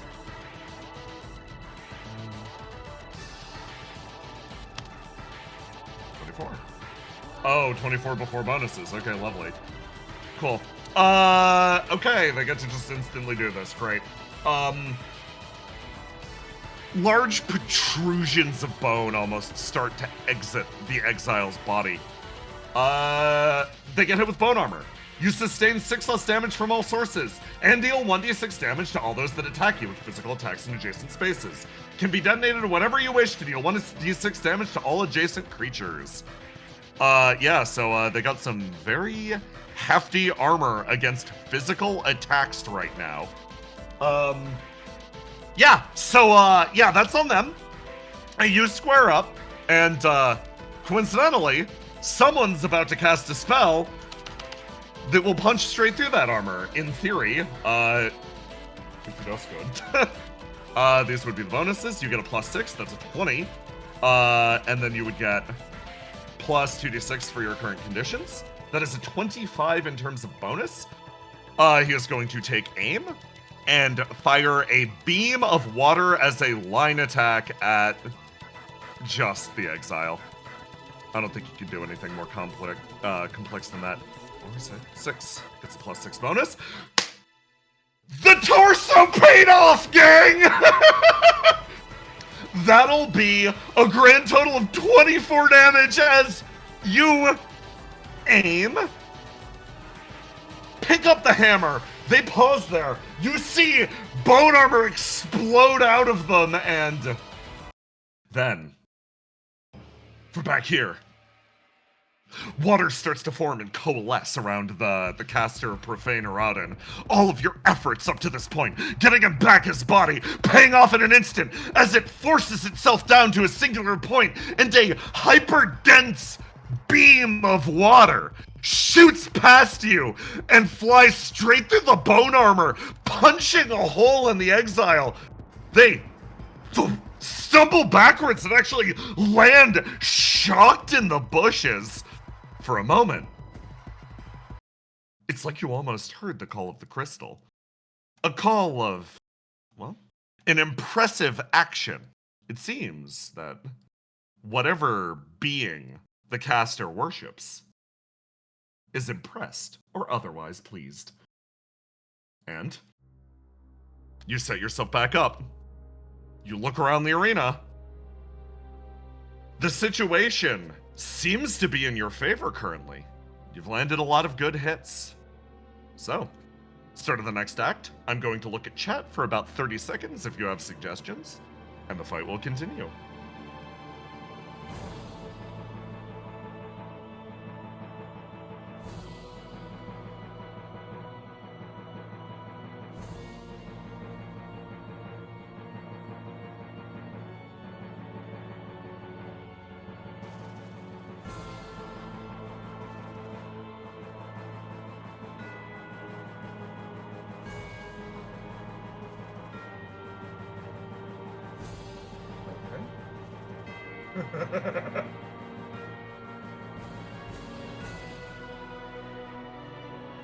Oh, that's sick. Okay. I got our options. They're all very good.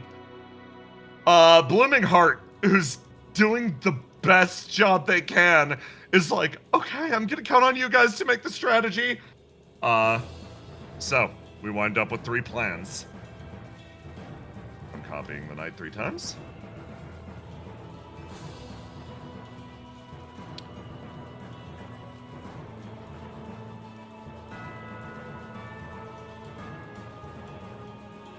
Actually, no. I'm gonna... Okay, yeah. These 3.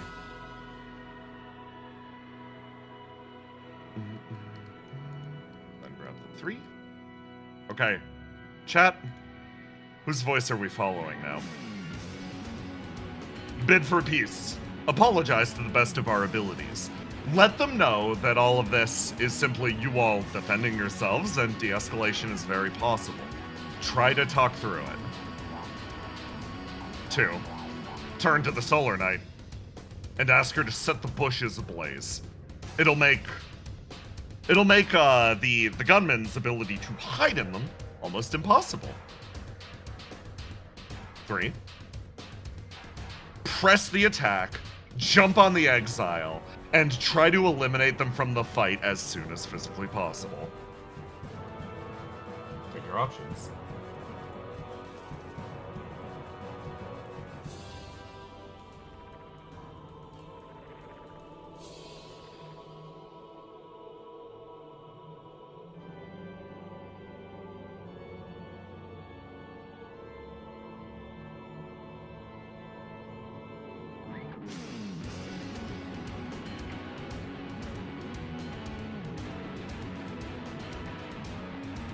Okay. We got our option. And in this case, I will allow you to go first because it's a very ballsy move.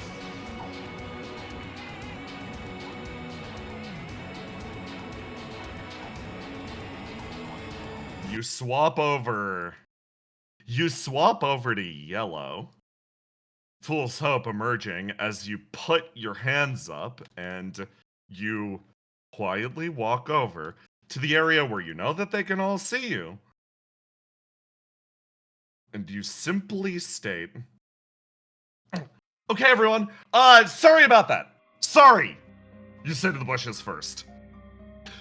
I didn't realize that you weren't just another one of the undead.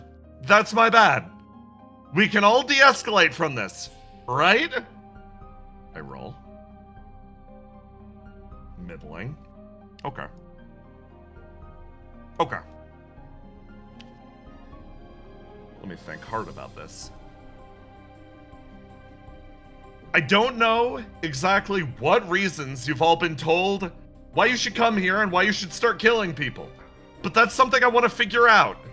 If we all put our heads together, we can maybe stop being manipulated by whatever is happening behind the scenes. The exile picks themselves up off the ground quietly. They set themselves there and almost seem to watch, bone armor protruding from their skin. You can't see the necromancer, but you can tell she's still there. The Moonblood turns around, and not showing this face to the enemy, she pulls down her mask, showing the sharp line of teeth, and is like, what? Mouths it. Barely you put your hands up, you look over to the Solar Knight. The Solar Knight quietly puts the axe down for a moment, but surreptitiously moves it over in your direction. It's just gonna charge this up a little bit, just in case. You pause there for a moment, and I gotta roll for some decision making. Hey man, how do you...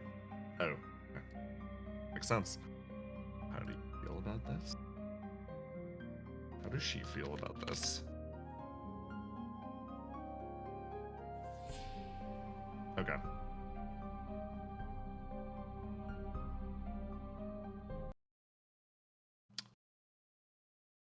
You keep your quiet bid for peace in place, and it feels like nobody moves a muscle for that moment.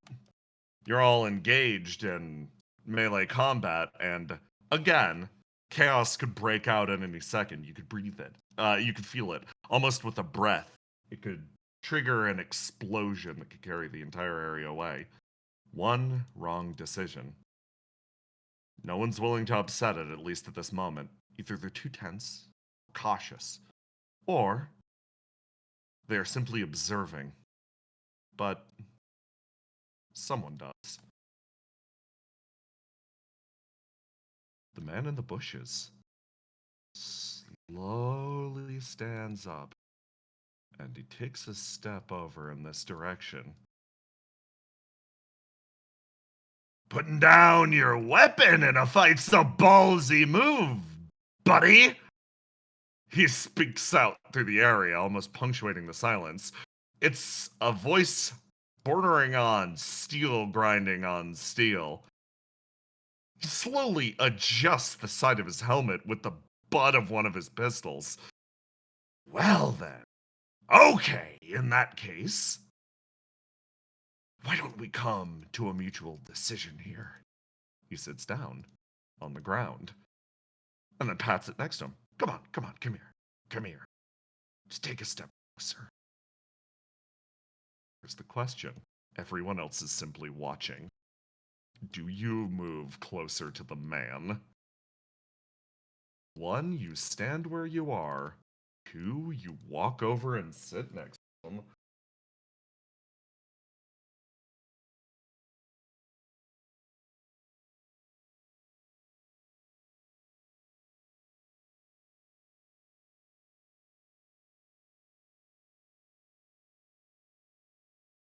You move forwards.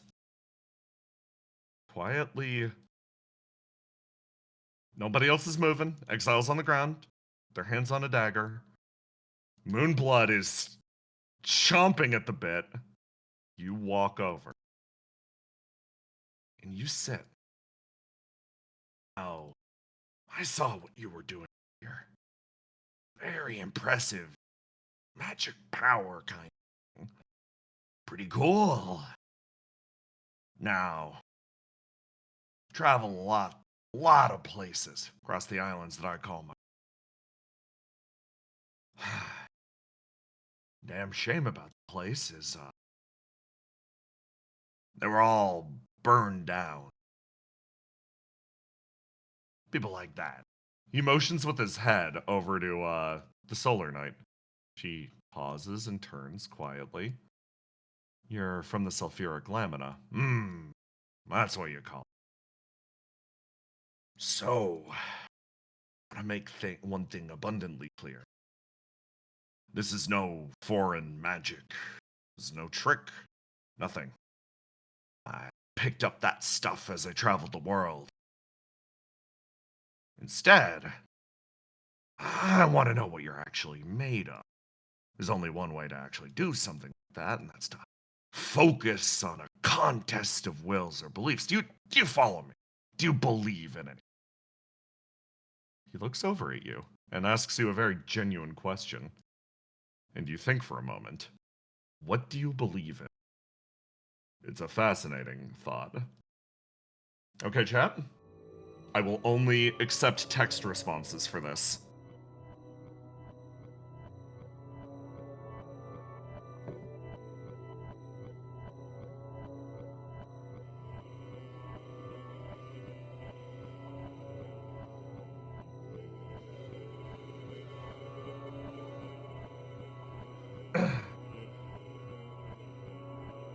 I'm seeing a common theme.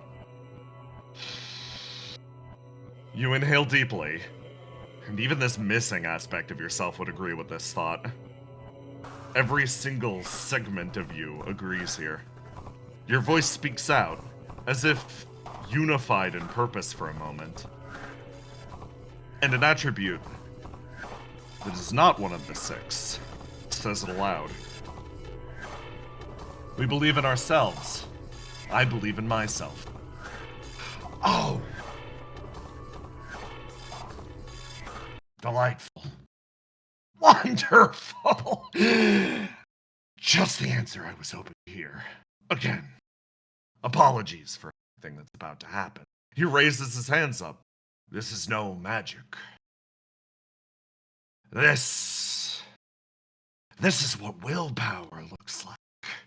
He holds a hand out, and something starts to happen around you. You try to guard yourself for a moment and reach backwards, but your hand slips away, almost darting backwards through the air. You grasp at literally nothing. And the world around starts to fall away. Uses the ability of his style. World realization. You fall backwards into a space you thought you left behind. brilliant sunshine rains down on you. You find yourself looking up and over at a sun that shouldn't be visible from here. The plates should be in the way. And you see in the distance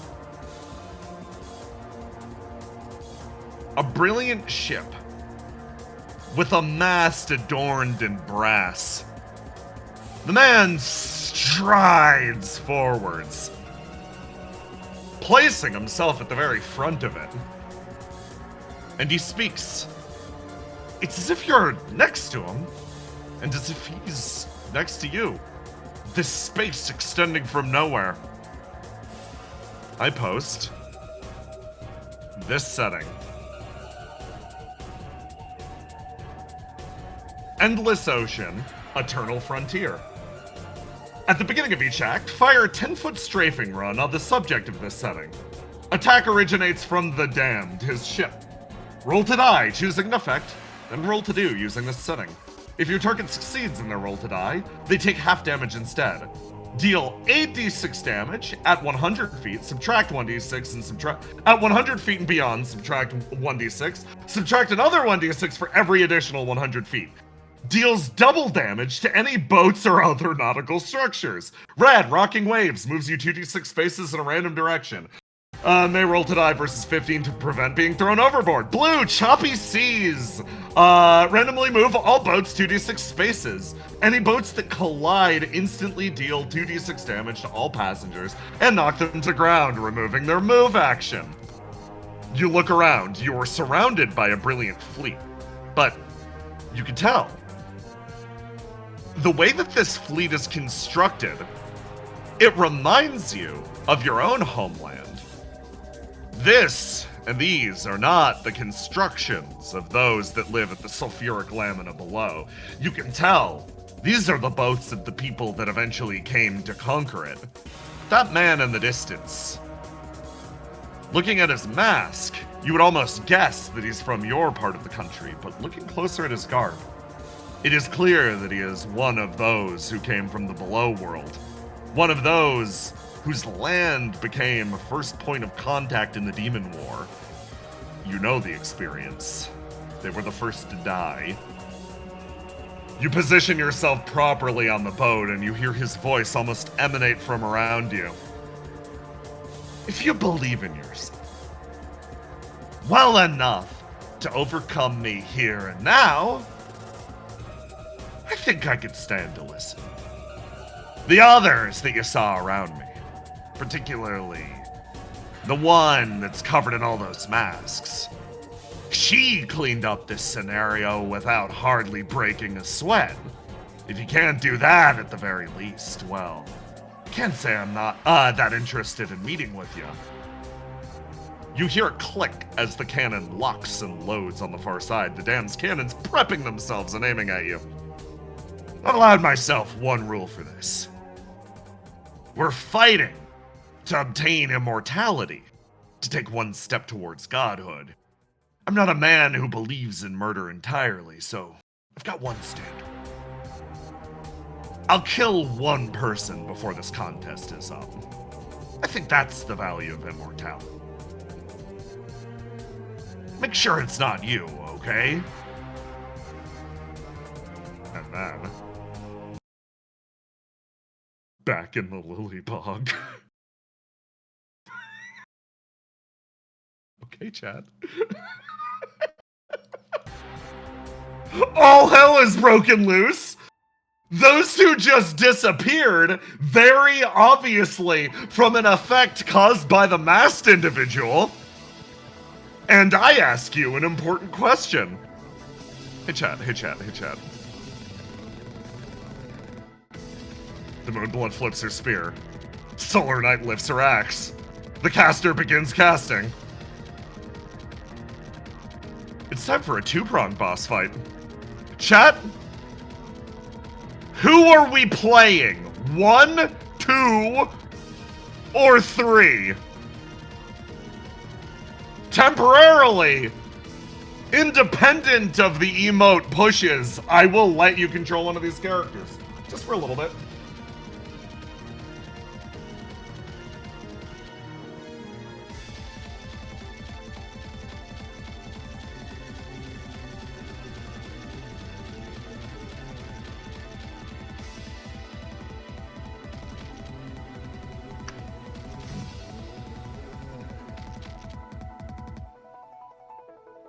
Okay.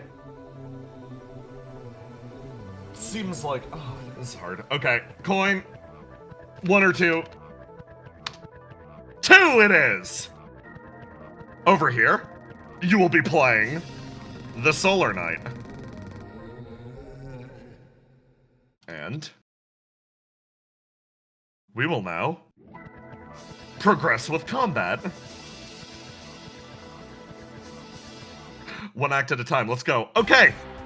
Back on the ocean. Over here. Start of the act. I roll for the setting.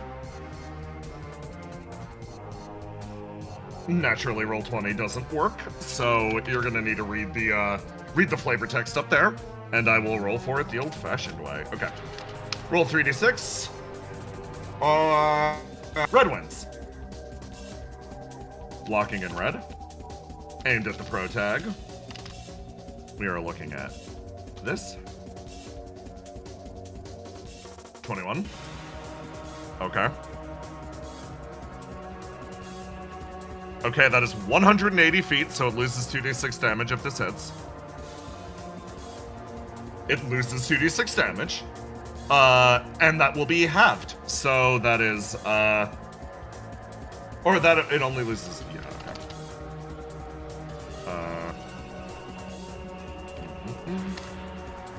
12 damage. A cannon shot flies through the area and slams into you, dealing 48 damage to your boat and causing it to almost capsize. It's at 2 HP. You feel the entire area rock as you take an immediate 12, and you are moved 2d6 spaces in a random direction. 11 spaces in 1, 2, 3. Oh, that's unfortunate. 11 spaces backwards. You slide along the deck on this sinking ship, and you get yourself ready. Okay. I'm seeing some good suggestions. You're gonna lock in. Oh, you are so fucking ready. Wandering Stray locks in. Immediately is going to heal doubled HP on this, so that will be 6. You start to sprint your way forwards, and then eventually turn it into a leap. This is your move action. Let me roll to do complex. You get 3d6 on this. And I believe the rifle is... Oh, rifles plus 2 rolls to die. Okay, gotta remember that. Boom. 34. 34 times 3, 90 spaces. Or 90 feet. Yeah, you can leap 90 feet. Let me figure out how far that'll get you. Nope. Up there, okay.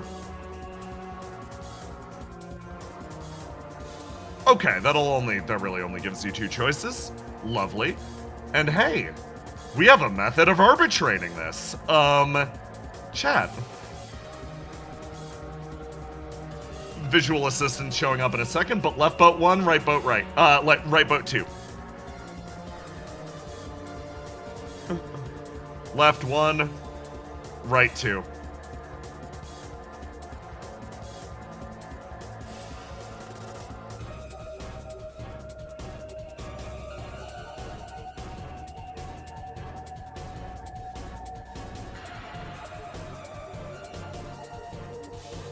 A lot of twos, okay.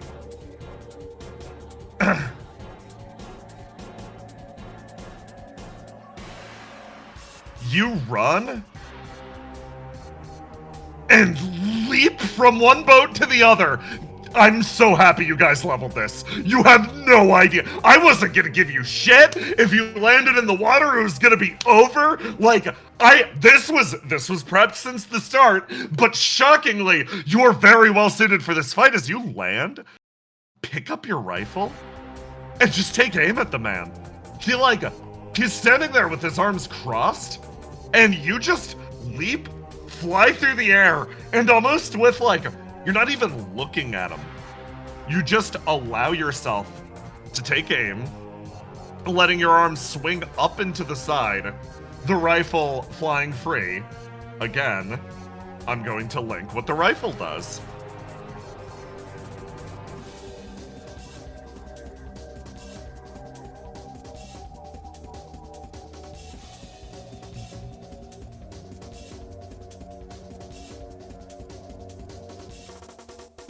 Rifle.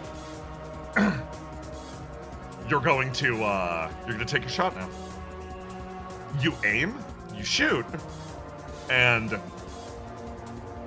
the man seems taken aback as the bullet flies straight past and just strikes him in the shoulder for 11 damage.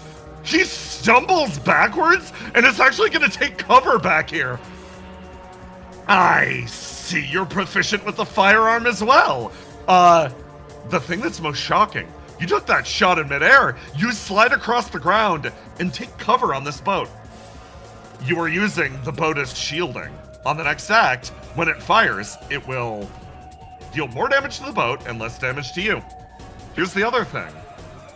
You position yourself right there, and you are outside of his range. He stops right here, spins one of his bullets, and then he's going to use his Sacred Erodin.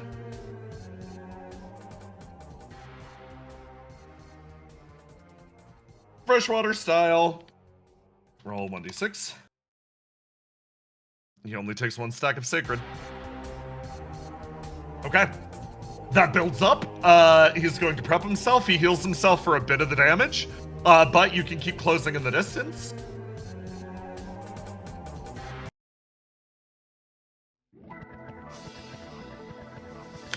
Out there in the overworld. Start of the act. There's only one real target ahead of you. Actually, no, that's not true.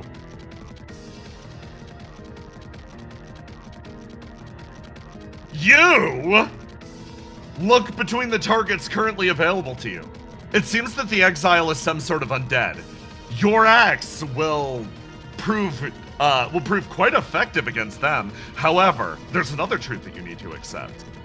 It seems that your colleague, the Moonblood, can't notice the Necromancer. Every time she moves, the Necromancer seems to move perfectly into her shadow. It's not a matter of magic, it's just her motions are so perfectly synchronized that no matter what the Moonblood does, it seems like she can't get eyes on her. She's fumbling around like, hey, stop! So I asked the question. Chat, who you targeting?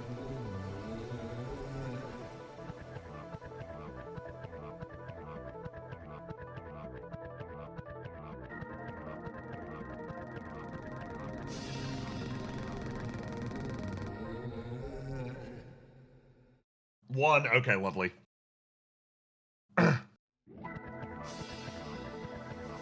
Okay, in this case, you speak up, yelling to the Moonblood. You take the one in the purple cloak. I'll handle the one at your back. Okay.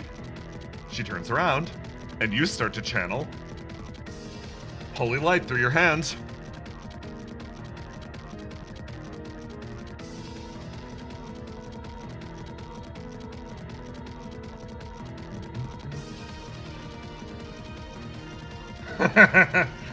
You're going to roll to do versus the Necromancer.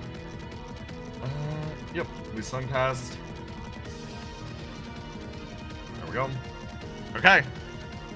Roll to do. You throw an attack at the Necromancer, and the holy light sort of streaks at her, and as it does, she realizes if she wants to stay in this position, she'll need to take the hit, and she doesn't actually seem to be that interested in getting hit by holy magic right now. She darts back and away and sort of preps herself over here. You build another stack of your big O explosion. As you sort of prep yourself, you pass the turn to your comrade, who sees the bone armor for a second. Hey, Moonblood, we're rolling for Brain Cell right now. Brain Cell is not active. You are jumping them. You are just jumping them. The attack does manage to hit. She leaps and drives her spear deep into the armor to exile. And blood does fly free. She lets out a little cackle as the attack finds its destination, but she takes 6 damage back. You notice long lacerations form up her scarred arms as she just lays into the exile. The exile has a moment of, whoa. A little shocked that this is happening, but they're going to draw a closing note. And strike back.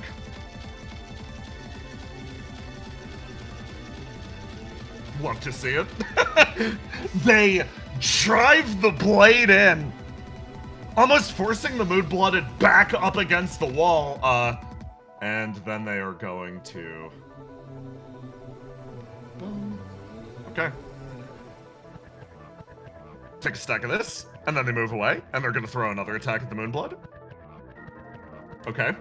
This is a wacky exchange. So, the Moonblood is pinned to the column for a second, dagger like piercing through her abdomen, as, again, gouts of blood are just flying out of her. The Exile has never seen a mortal with this much disregard for her own life, and actually backs away instinctively, taking a few steps in this direction. And at this moment, the Moonblood twists her spear and simply throws it, impaling back through the back of the Exile, driving them forwards, pinning them to the ground there as they slide down the spear. They just charge and start to feast. That will be a wound on the Exile, and that will allow her to roll to recover.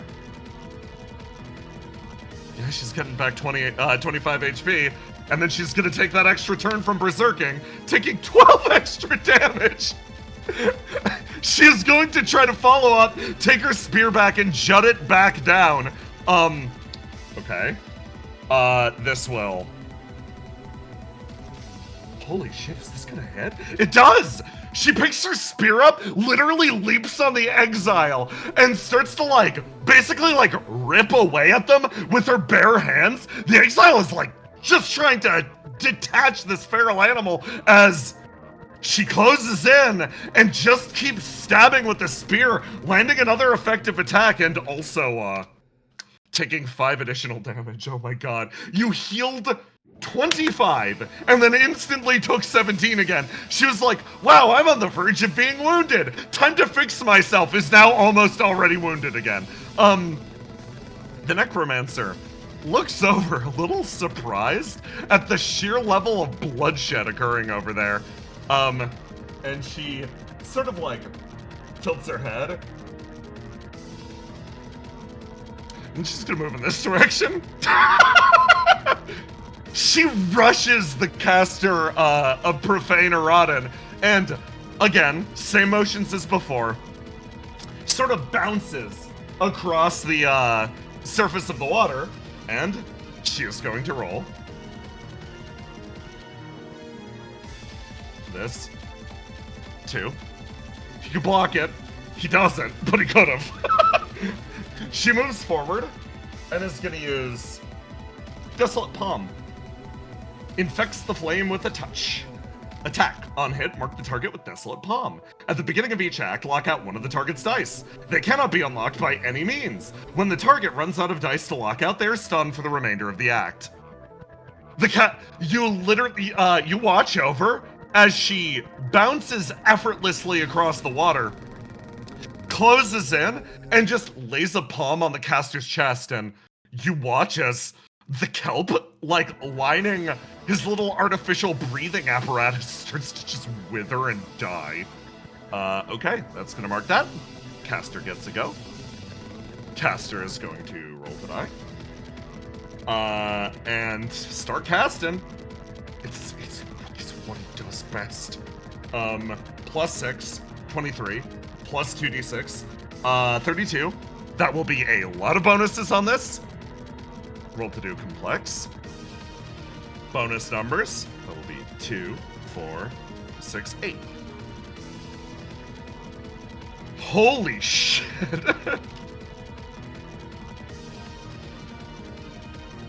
Oh my god. Her defenses are almost spotless. Her movements are faultless. But spotlessness doesn't matter when the crystal whispers sweet truths into your ear.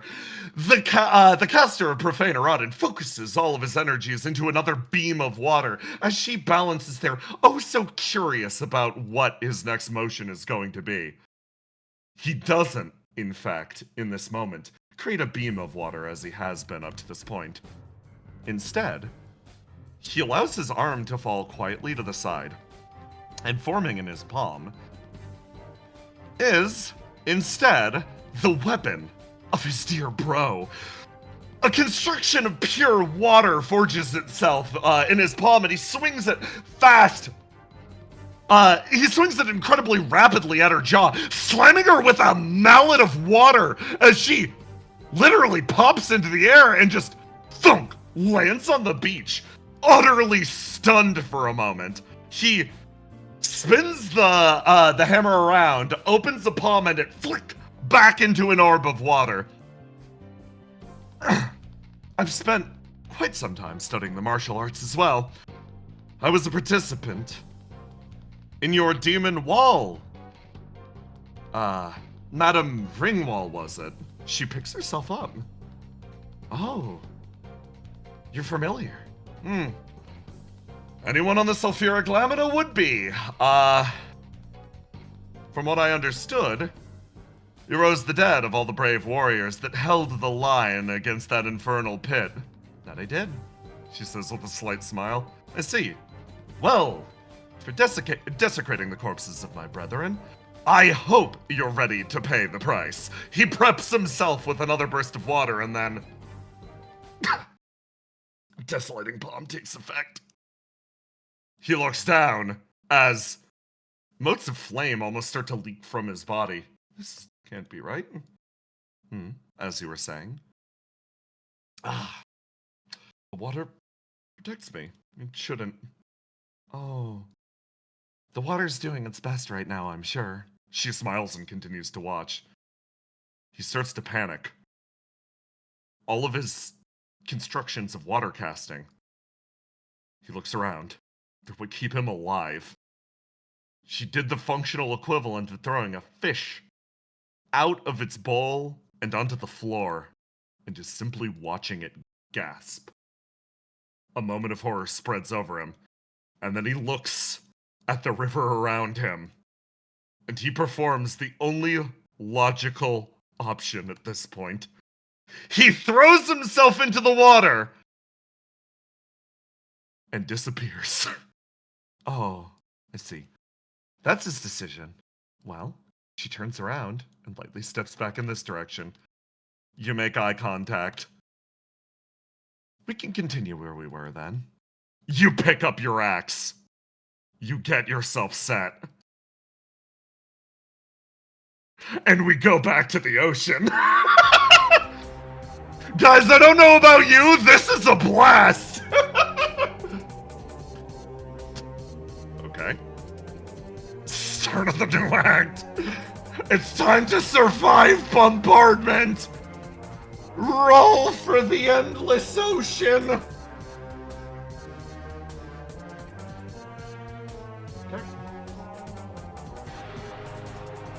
So, I think we all agree you're going to continue to shoot and scoot. Yeah, thank you.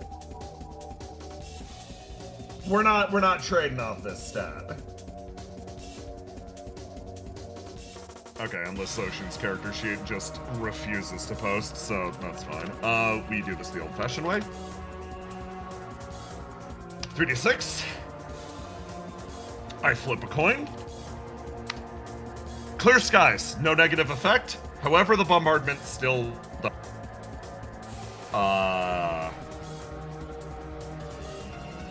This, we roll...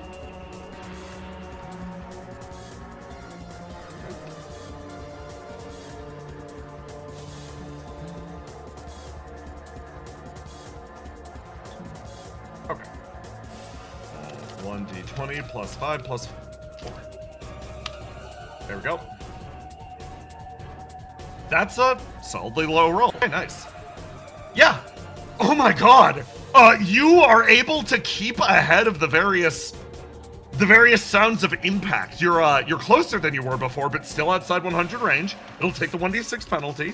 This is only this. This much damage, halved. 13. Not bad. Minus 13. You're healing, plus 6. You can out-heal this. All you need to do is not take a direct hit. You can do this. You keep moving. You set yourself up. Nothing complicated about the plan these turns. We're gonna hit it with the normal roll tonight. God tier roll. Guys, Wandering Stray might be cracked. Here's your moved roll. Number of d6 is 3. I speak too soon, always. Right, and then you remember who you borrowed this ability from. And, the champions of Crit 1s this campaign, the Moonblood and everyone she touches, manifest again. So, you got 60 feet. That will literally get you to this boat. And that boat. Okay, chat. I'm gonna hit you with the 1, 2, 3. 3, we stand on this boat. 1, we moving forwards. 2,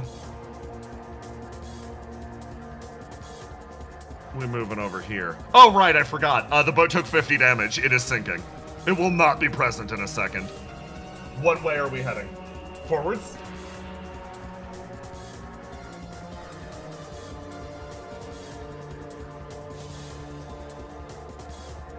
Seems like forward is the common consensus. Okay. So you run and the crit fail. The crit fail basically means you run, you leap, your foot catches at the very edge of the boat, and instead of flying straight from one boat to the other, you just freewheel through the air like a fucking ragdoll. You spin and spiral from this position. You're gonna take the shot. The shot is not fantastic, but your pal back there. Ooh, your pal back there manages to deflect it. You flip through the air and land, and sort of scramble up in this direction. Normally this is the point where I'd say, oh, you could push the roll. I think we all agree pushing purple right now is bad. So you position yourself here, and again, I'm gonna draw a fucking line between him and you. 150, okay. He's gonna use his action. He doesn't need to heal himself right now, so he's gonna use his action to pilot a ship. He moves it over here.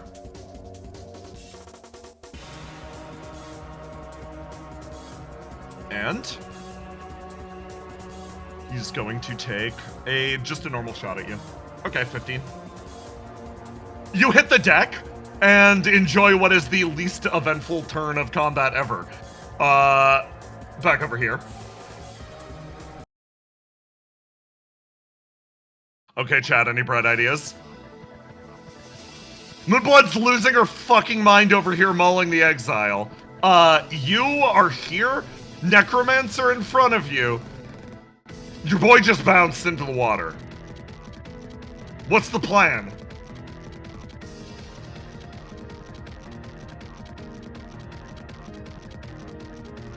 Let's go. Okay, option 1, engage the necromancer.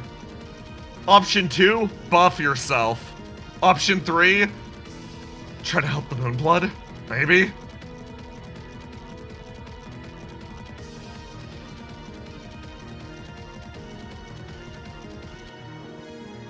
Oh!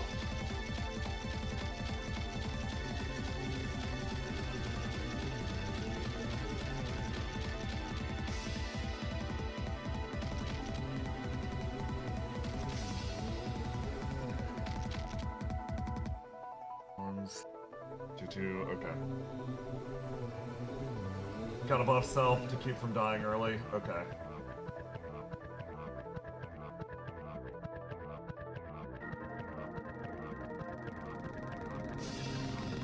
Okay, I'm gonna flip a coin. It's between 2 and 3. Okay, 3 it is. You turn and start to run, and of course, she's gonna mirror your movement and start to just quietly walk in your shadow as you close up behind the Moonblood and you try to help her out. It's time for something very interesting to happen. Hey Chad, how do you help the Moonblood? You've got 3 options, each corresponding to one of the different stats.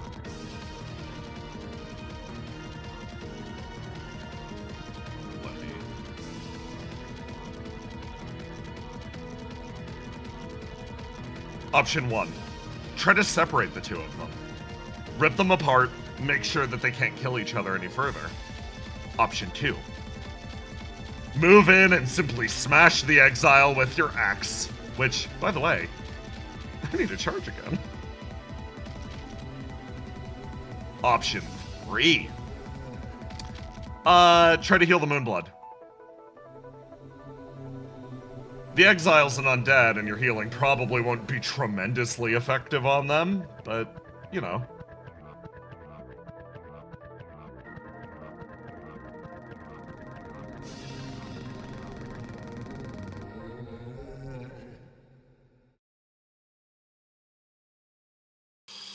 Okay.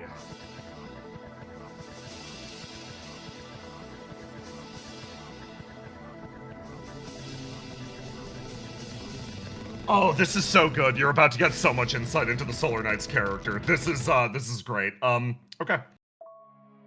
You move your hand over to the Moonblood and you place a hand on her back, and for a second, you feel holy light like a light across your palm. You forge a connection between yourself and her, and you try to force the flame from your own body and from the sun into her body, causing it to almost heal itself. Your main goal is to not change her flame at all. It's to, as that is high profanity, it is to simply inject and allow her to fix herself. But in doing this, you are given an indirect connection to this individual. You notice scars lining her arms, back, body. This person is a mass of scar tissue. You feel your own scars almost alight in sympathy as this happens. And then you feel something beneath the surface wriggling under her skin. You remember it a short time ago. You were branded with the mark of a heretic, impressed into your flesh as a constant reminder that you did not embody the proper attitude of your order. It is a constant reminder that the place that you come from is pitifully corrupt. To act in this land is to act with heresy. It is why you are alone. But where do you draw the line? At what point is your oath and your order not something worth following?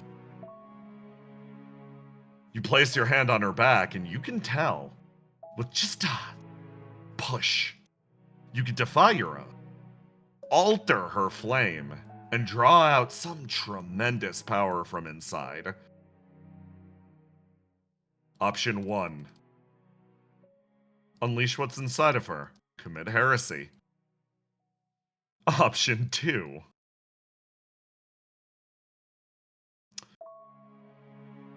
A half measure.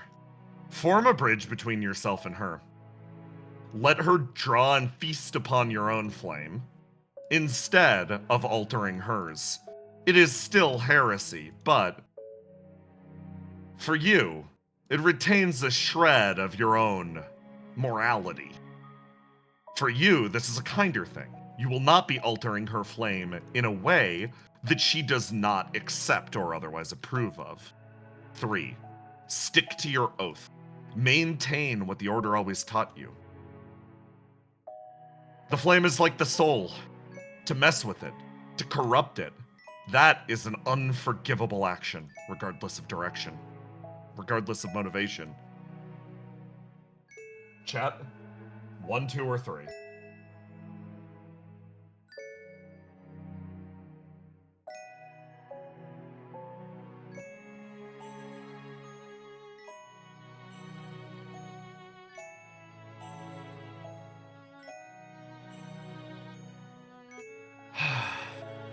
You exhale.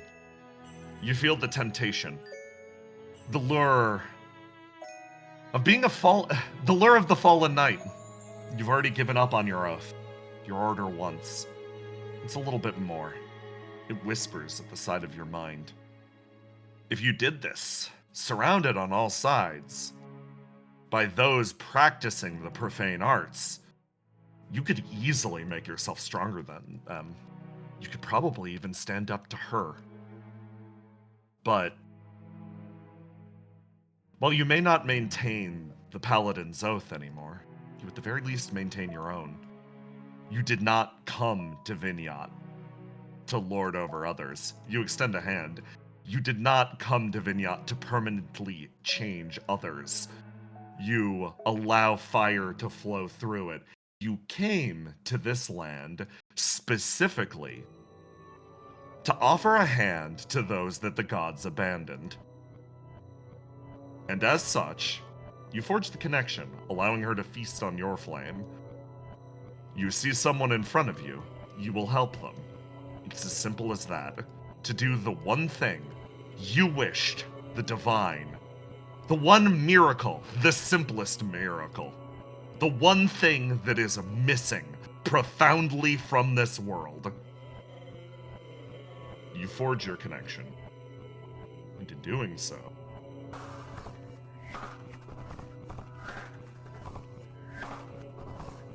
you see a barren landscape pockmarked by pools of blood. Long, black scales emerge in almost crystalline clumps. Rib bones poke one after the other out of the surface of the moon that bleeds. And for a moment, you hear the whisper too. You hear the call coming from deep inside that place.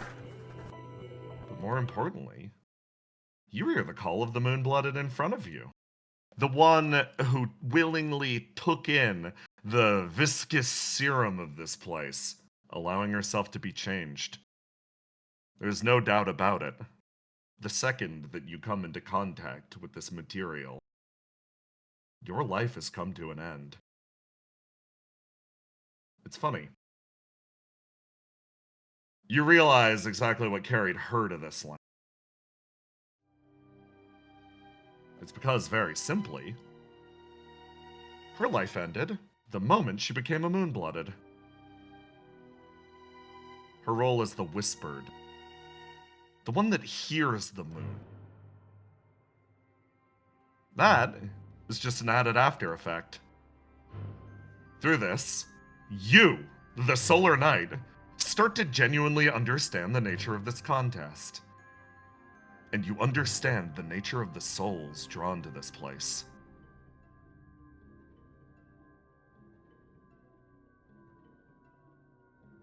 You allow your hand to slip away as, for the moon-blooded, you call out something from deep inside her psyche.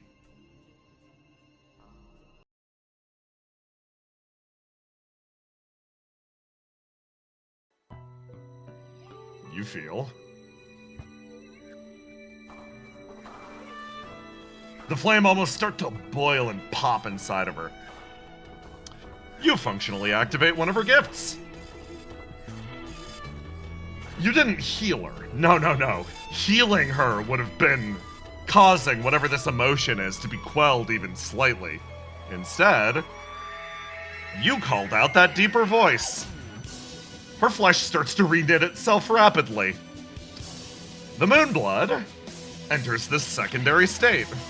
Allow me to change your attribute line. I let her roll to recover, lock out this attribute, and lock out this one.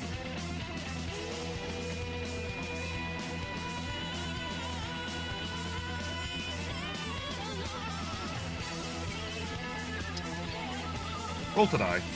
There we go. We're gonna lock in that +9 yellow. She picks herself up, is gonna recover. You watch her body set itself, and then with a roar, she actually kicks the exile back, who slides across the ground and sort of rights herself. You see that lidless eye sort of like gaze back and forth as the necromancer walks her way in this direction. You slowly pick up your axe. And then with with an almost wordless expression, nod, charging after your target while she takes hers. She leaps into the air, engaging with the necromancer while you close in with the exile.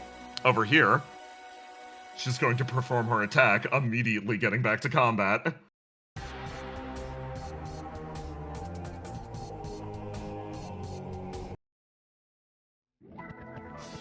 We throw this. Oh dear fucking god.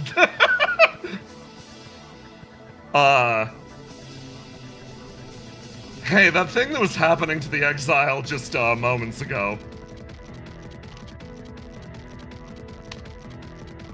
It's happening to the necromancer now. Now completely disregarding the spear and just letting the whispers run wild, she leaps on the necromancer, pins her to the ground, and just starts going absolutely nuts with her bare hands. She's gonna take her extra turn, take 2d6 damage. She's dying pretty quick, but, you know, maybe she'll burn down her enemy first.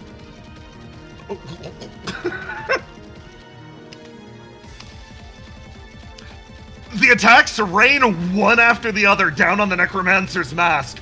Loud guttural screeches coming from the area as the exile still gets their move. They square up with you.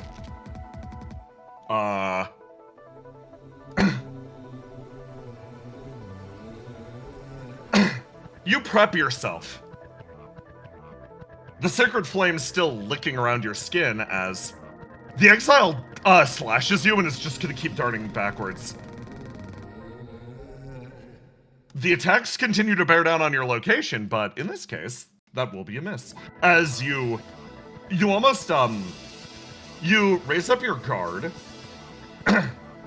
and sort of close in on the exile. You realize they're leading you back to that fucking miserable bog. Over here.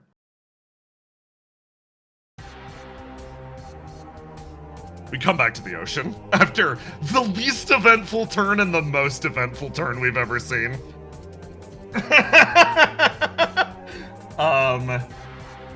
Okay.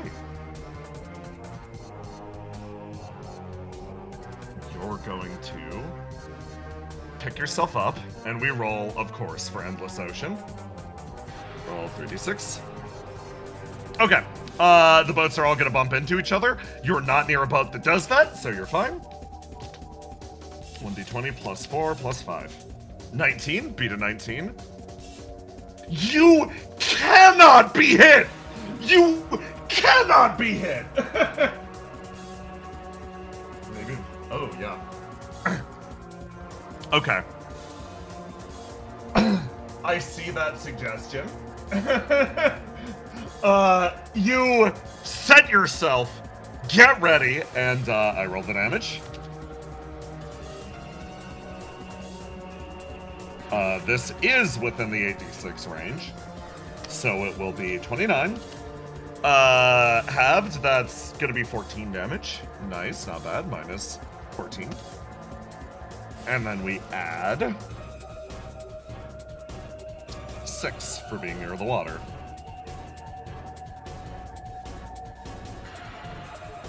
Okay, chat. You are within striking distance. I want to see plans. Tell me, what are you doing?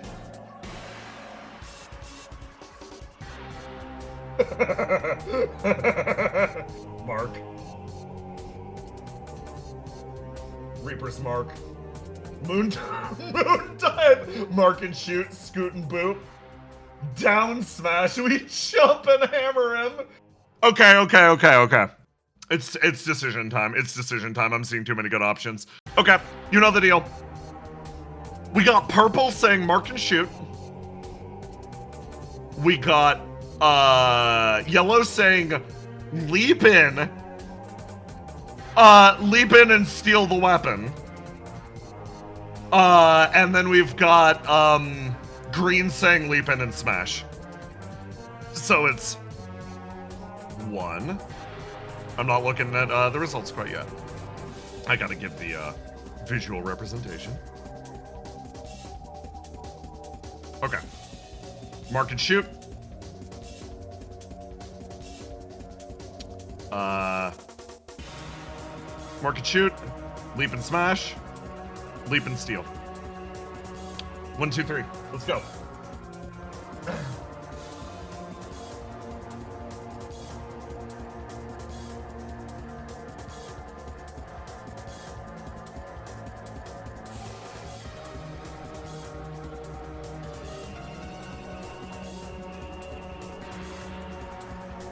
Let's 3s, let's 2s.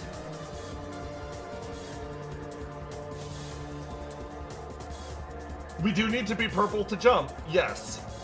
However, you can swap colors with the roll to do. So you can swap into it. It's just way riskier. Because you gotta take whatever color you get. Hammer can knock, oh my god. It's so close between 2 and 3. Okay, guys. It's coin time. I'm sorry, we gotta, okay. Jump and steal. Fucking clown hours, okay. We're going for it. You gotta be able to pick up the speed to jump. So we're gonna go roll to do complex. 42, you'll land it easy. You're going to leap through the air and you fly at the man. Prep yourself. And then we go roll to die. Swap to our yellow regardless of what it is, and flying in midair like a wild beast, we are simply going to go for it. We get a +4 bonus due to our knuckle claws. We shift into Knuckles the Echidna mode, and we get ready. Okay, chat, this is a big roll. This is a big roll for all of us. Let's see what we get. Oh! Oh my god, you love to see it! You absolutely love to see a 19 exactly when you need it. Because let me tell you, jumping in on a man with 2 guns pointed at you is so stupid. Okay. So let's get our narrative rolling here for a hot sec. You leap into the air, you twist, this is cool because your stats are working together in this case. You start here. You pit your body down. You coil, same as before. You leap, you twist in the air. With claws almost outstretched, you pause, and you hear this voice with a smile. Okay, you take it from here. You take it from here. Try some... Good luck with the heroism. Tags Fool's Hope, and Fool's Hope is like, Yeah, no problem. As in slow motion, they look at the two pistols that are levered up, and like both of them lock in place. One of them is about to inject a burst of sacred erotin. The other, you can tell, is about to purge it. They swing up and level at you, and you knock them both to the sides, twist your arms around, grab both guns, push off, and dart backwards and roll, hanging on the edge of the ship. He looks down at the fact you gain dual pistols. That's a piece of equipment because you all are monsters. He looks down at his hands, almost confused for a second, and then he squares up in a martial arts stance. He preps himself and then is going to close in. You're hanging on like, uh-oh. And he's gonna, same as before, no bonuses from the guns.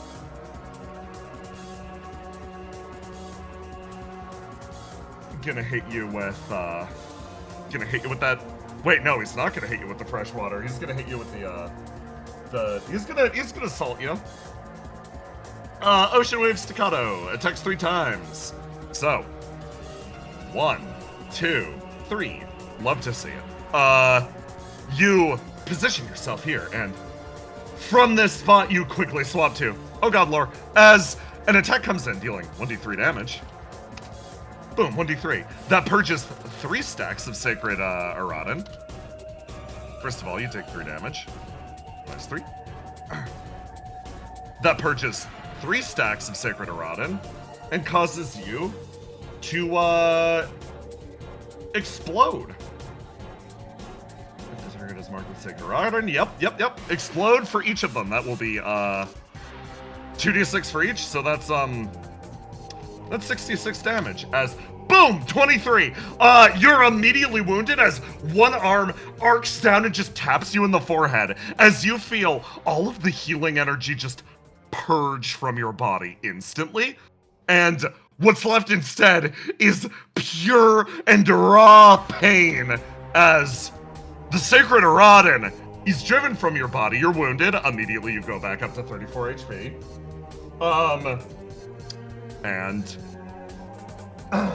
Free action heal. The heal can only happen after the attack resolves. So right now the attack's gonna resolve. You're gonna be back up to 34 HP. It's actually, hold on. No, let's be smart about this. You're right. So we can free action heal when the attack is coming in at our head, which will let us heal to full, which will allow us to tank the attack. So it's 23 damage. We're at max HP, 38 minus. No, good call, chat. That's a great use of our healing potion. 24, back to 14. Okay. Good use. You down your pure H2O as you can tell the attack is about to blow your head clean off. You're like, oh, if this hits me, I'm done. If this hits me, I'm fucking dead. And the attack arcs down as swift as the snake, and it taps you in the forehead, and you drink your potion, and you're like, oh, thank God. You roll back and forth as, like, you maneuver yourself across the top of the deck as, here comes another attack. The other one was a 24. Beat a 24.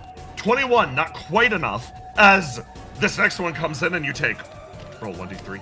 Bing. The attack pings off the top of your head as you take 2 damage, minus 2. And your last stack of Sacred Erotin is purified from your body as you take 2d6. This can still wound you. It does not. Minus 6. You are now clear of Sacred Erotin. And then the crit hits you. So, we go like this. Roll to die. 17 versus a crit. It's gonna hit. We go like this.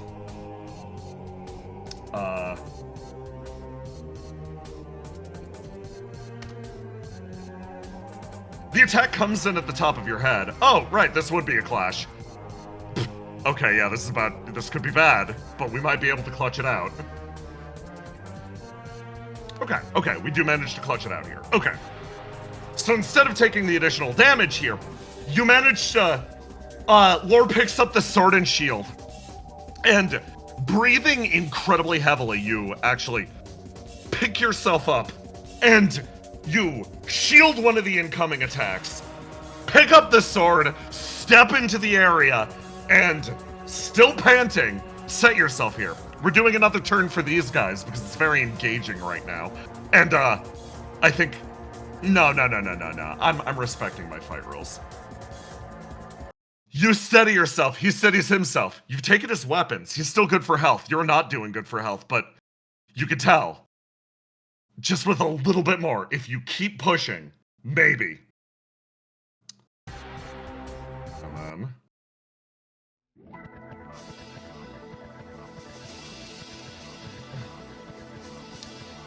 over here.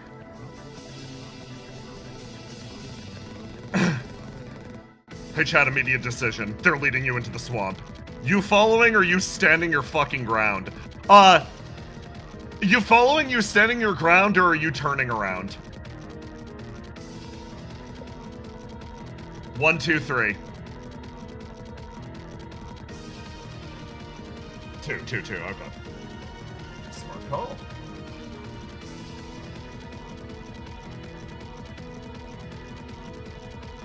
You watch them dart out of sight as they move into the swamp. And... you actually are going to do the smart thing. You roll to die. You focus your energies. You're going to ignite. And I'm going to leave you there. Okay, over here. Oh boy. Oh, you are just getting jumped on. Okay. Yeah, that's, you know, par for the course, really.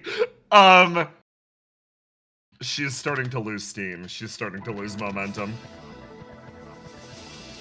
As, with the crit fail, she's forced backwards and sort of stumbles back into place. The Necromancer raises herself back into the air, and he's gonna... what nasty abilities do you have? She takes a step forward. She's gonna give it a fucking shot. This is only with a +3. +3, +9, that's a fucking 28, Jesus, okay.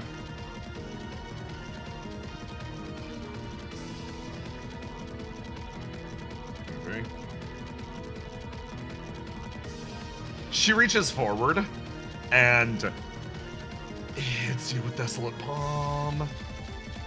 That's nasty. Okay. And then starts to just walk past.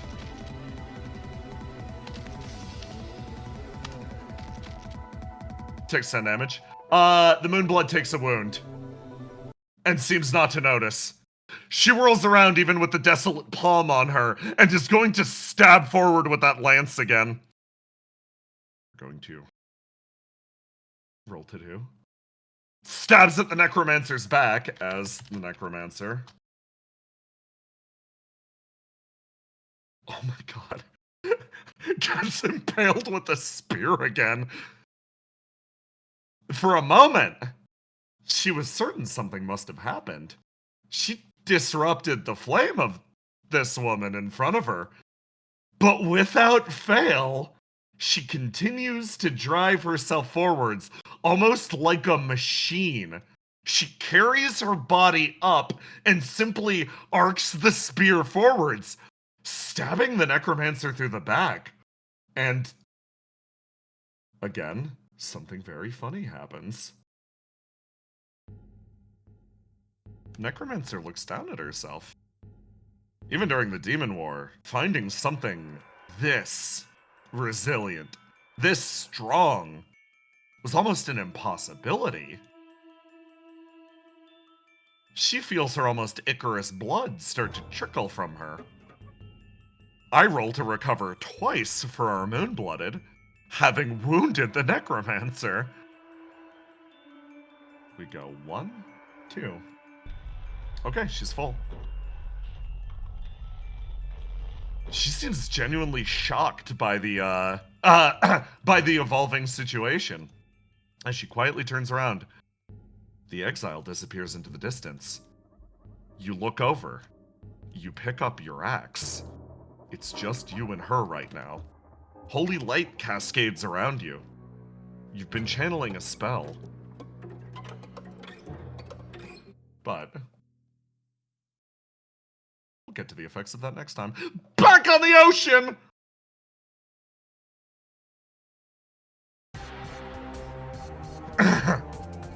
You are no longer in range to get blasted by the cannons. It's just you and him. You heal 6 HP. You're holding on for dear fucking life. Okay, chat. Any bright ideas, folks? Smash with a hammer.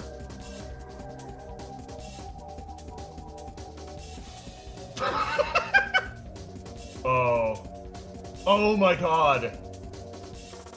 Okay, chat. I'm seeing the options in front of you. All of them are brilliant. You've been spending the entire combat getting into this position. Now is simply the time to act. And to not roll bad. For the love of God. Option 1. Lore speaks up.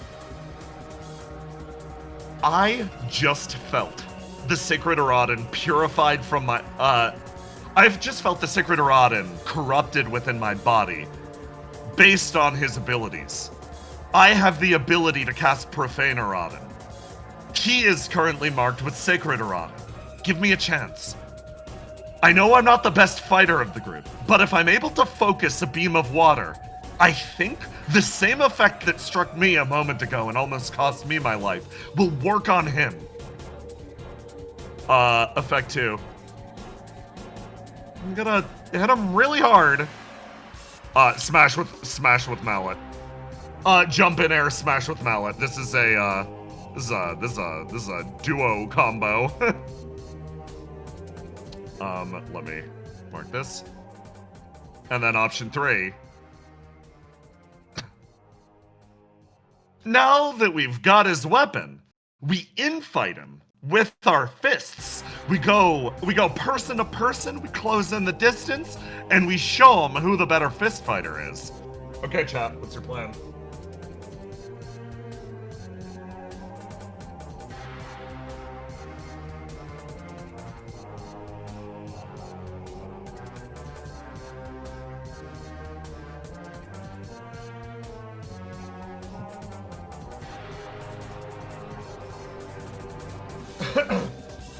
That's sick. Okay.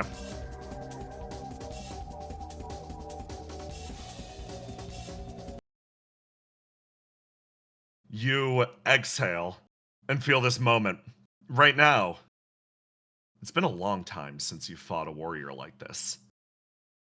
Even during the Demon War, you were fighting mostly those monstrosities that the demonologists summoned. Here, though, this person in front of you, this is another warrior. This is another individual of the nature that you used to fight all the time. Those long wars up on the sacred lamina. You let the breath leave your visor for a moment, gaining a clear-headed motion around you. This water is fake to some extent. What is constructing it isn't magic. The clues were always put down in front of you. He said it was a construction of willpower, that it was the manifestation of a technique. If willpower is enough to change the world, then focusing on something so simple should be possible for you, right?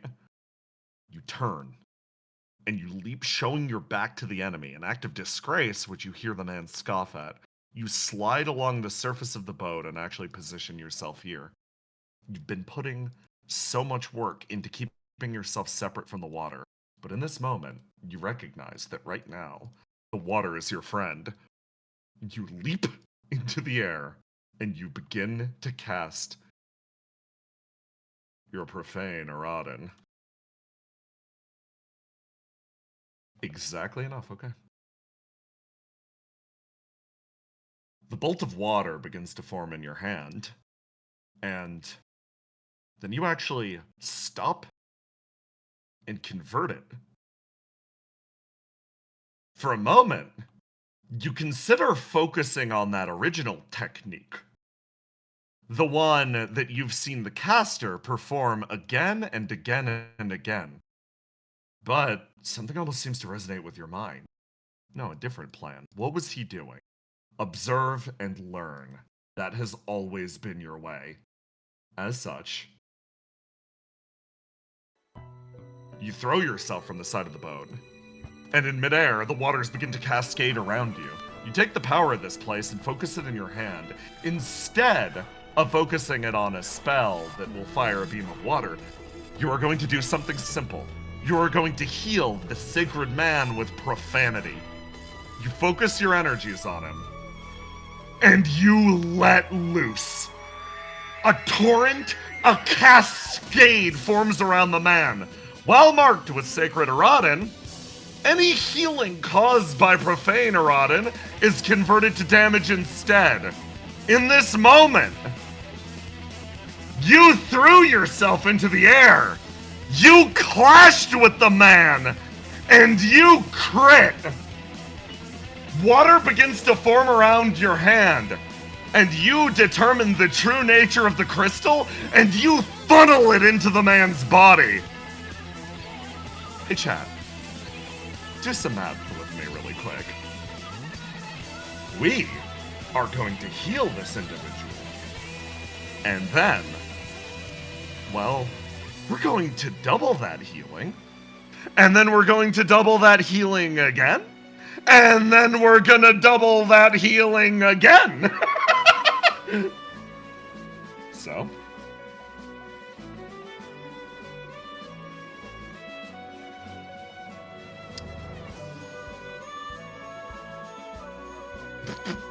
oh, hell on earth, okay. So, this will be, we added 4 to the bonus, 7, 11, okay. So we are going to deal, first of all, 11 damage, very respectable. That 11 doubles into 22. That 22 doubles into 44. That 44 doubles into 88 with a combination clash, crit, and weakness to boot. You hold your hand out as this entire world, built as his will, is corrupted in an instant. That technique he used on you turned back on him in a moment, and reality comes crashing down with the waves.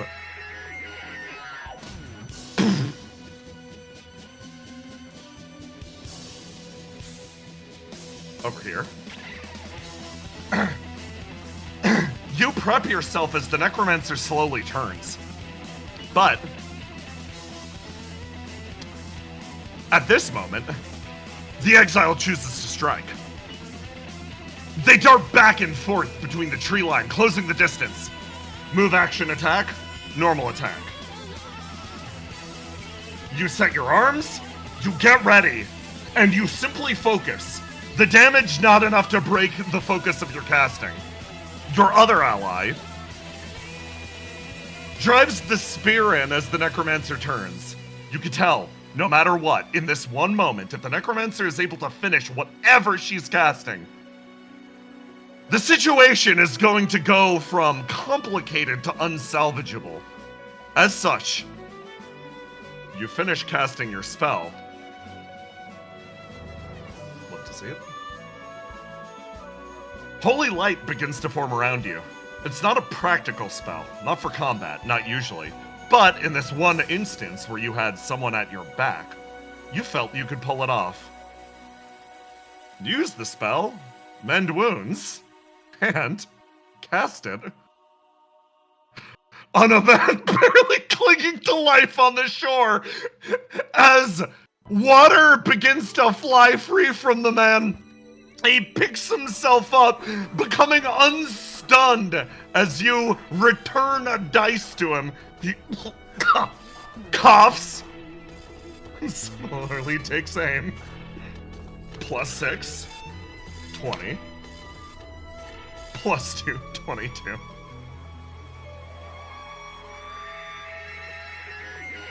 He aims a shot. This bonus. And like a bullet, it travels through the air and hits the necromancer. She stumbles backwards in a split second. A moment of transcendent water casting that will go down in history. She stumbles to the side, struck by the shocking force of the ability. She barely steadies herself and turns, and you see a flare of light behind the mask. But, unbeknownst to her, at this exact moment, another spell had gone off with absolute perfection. There's a cracking noise that's heard as a man lands with a thud, and Lore barely picks themselves up off the ground. They steady themselves with a sort of a heavy breath, and they wave. Hey everyone, I think I handled it. You look at the situation. You look at the necromancer. You look as everyone watches you with utter awe. As to be expected, of course. You state. The necromancer grips her arm. The exile pauses. The Moonblood picks up her spear again, and you. Of course you come out. Yeah, no, this is the only way this would have worked. Hey, Moonblooded. Yeah? Cut it out. Oh, okay. She chills. You feel yellow come. Those two have a bond. That's horrifying.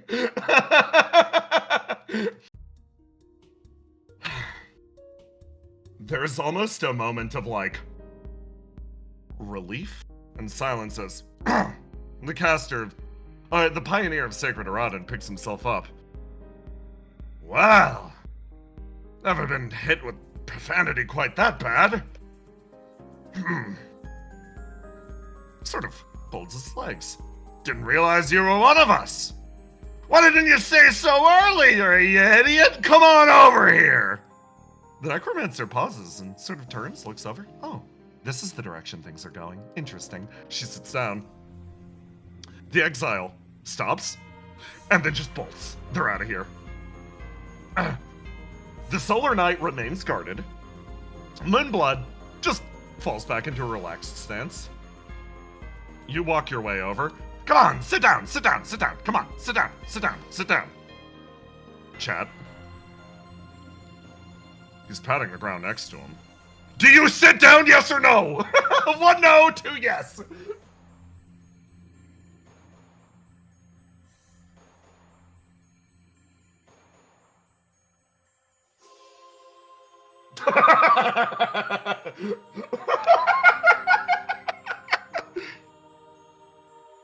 I gotta roll for something really quick.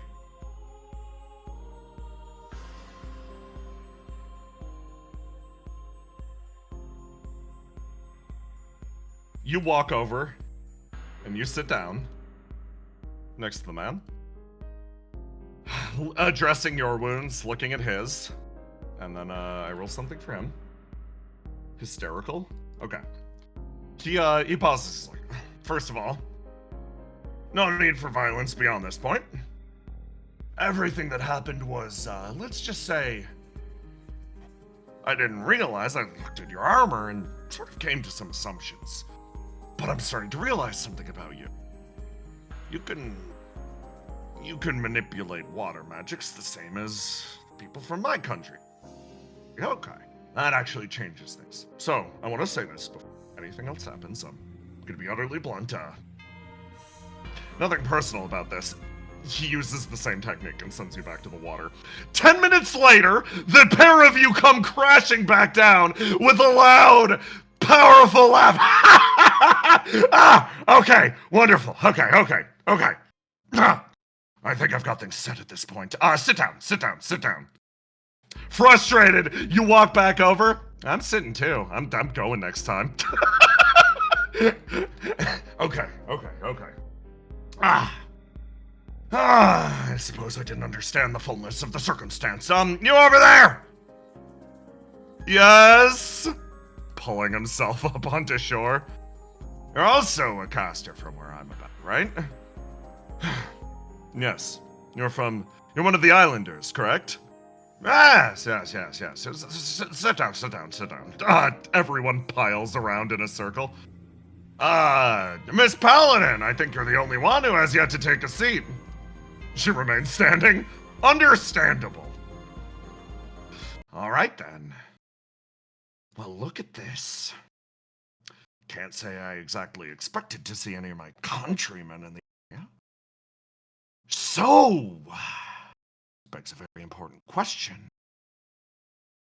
What are you lot doing here? And, if I turn my back on you, are you gonna stick a knife? He pauses. Okay, chat. Welcome to the final act of the session. It's time for diplomacy. It's all on you now. You pause for a moment. Decisions here are going to matter quite a lot.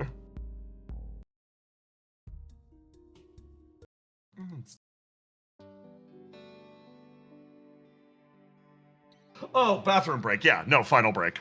Yeah, final break. Final bit of the session's gonna be kind of short, but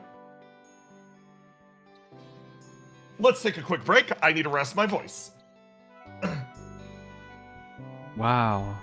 Hey, chat. He left so fast he didn't even put us on the break screen. That's kind of wild, huh?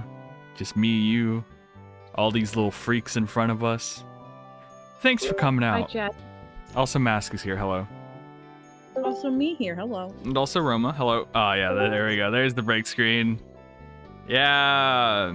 Oh, yay! Those were some dice rolls. Aloha, you stink, go to jail. Thank you. I love that the two profane water casters both rolled 20s to cast spells at the exact same time. Yeah. The crystal okay, it's time. Yeah.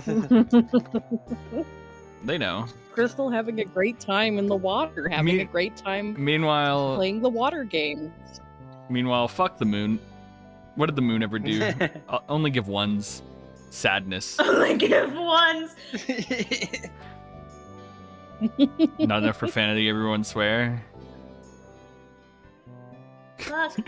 When he says profanity, it's just like I haven't felt such powerful profanity ever, and I'm just like, oh man, it's just such a funny word. Yeah. I see that. I'm so glad that things are going great and making only the best decisions without Beast of God in the party. I'm back. I hate to see it. I hate to see a good fucking king locked up like that. Let them free. No, chat. I'm so proud of you. Do you see what happened this session? This is what we call a through line. It's what happens when at the start of a session, you put something on the table, like learning... learning water casting? Yeah, like learning water casting, and then at the end, at the climax, you deliver on it. This is what we call a through line, and it's actually very hard to do, because it usually relies on mad amounts of RNG. So, congrats. You get a trophy. You did a through line. But the script. It says in the script. It says in the script. In the script, it says you get bodied, dork. It says you roll a 20 at this exact moment. That's what the script says, homie. Dude, yeah, no, I'm so happy that I slipped big roll $20 to get those 2 crits, so that I could narratively deliver on the themes. Big roll 20. But I don't, yeah, it's great. Legit. Like, good fucking job playing all of that shit, you guys. Yeah, thank you. Why? I'm in chat. I'm in chat. You are. great You job, are. I'm also in I'm in chat. That is. I am one part of the thing, You so are. I can also one say of thank many. you. Yeah. No, you're right. You're right. Oh my god, that was. We have to level up water casting next session. See, here's the thing, chat. You don't You gotta never do know anything. what the next. Yeah, you never know what the next 3 line's gonna be. You guys invested in leaping on a lark. You're like, oh man, we got this leaping gift because of the shit that happened with the Moonblooded. Let's just invest. Let's invest in her shit. That's awesome. And then look at how clutch it was during that fight. I was gonna make you have to try to jump between the ships while bombarding you to hell. Of course, you were supposed to go into that scenario with more than one friend, but you literally soloed it as a result of, like, not only the leaping, but, like, everything else you had. I'm gonna be real, the Moonblood was like, oh, if she comes with, she carries. No, man. 1v1 me Wandering IRL. stray, like, I will carry. I will carry. Nah, I win. I'd win. That is Wandering Stray. That's also lore now. I didn't expect lore to do something cool. Good for lore. I'm Lore literally went. invested in lore songs. Yeah. Lore literally went. I'm about a snap. It's been enough time. It was like this big moment. That was awesome. Holy shit. No, we got this, bro. Yeah, okay. So, for the finale of this session, you all are going to normally, like, this is incredibly unprofessional of me, but I'm still gonna say this because this is a very genuine TTRPG experience. If I was cutting this based on hype and all that other shit, I would have ended with a climax back there because that's peak timing to end this shit. However, this is a somewhat short miniseries. I need to see what the results of your diplomacy are so I can plan next session. So we are going to do that. And then we're gonna end. So fucking diplomacize your ass off coming up. And figure out what your plan is for the remainder of your time in Vignot. And yeah, thank you everyone. Are we good to go back? Aloha, do you want to take a bathroom break? No, I'm good. Okay. In that case, thank you everyone. We'll see you probably pretty soon, a half an hour, 45 Good minutes. luck. Everybody. Good luck. Okay. So.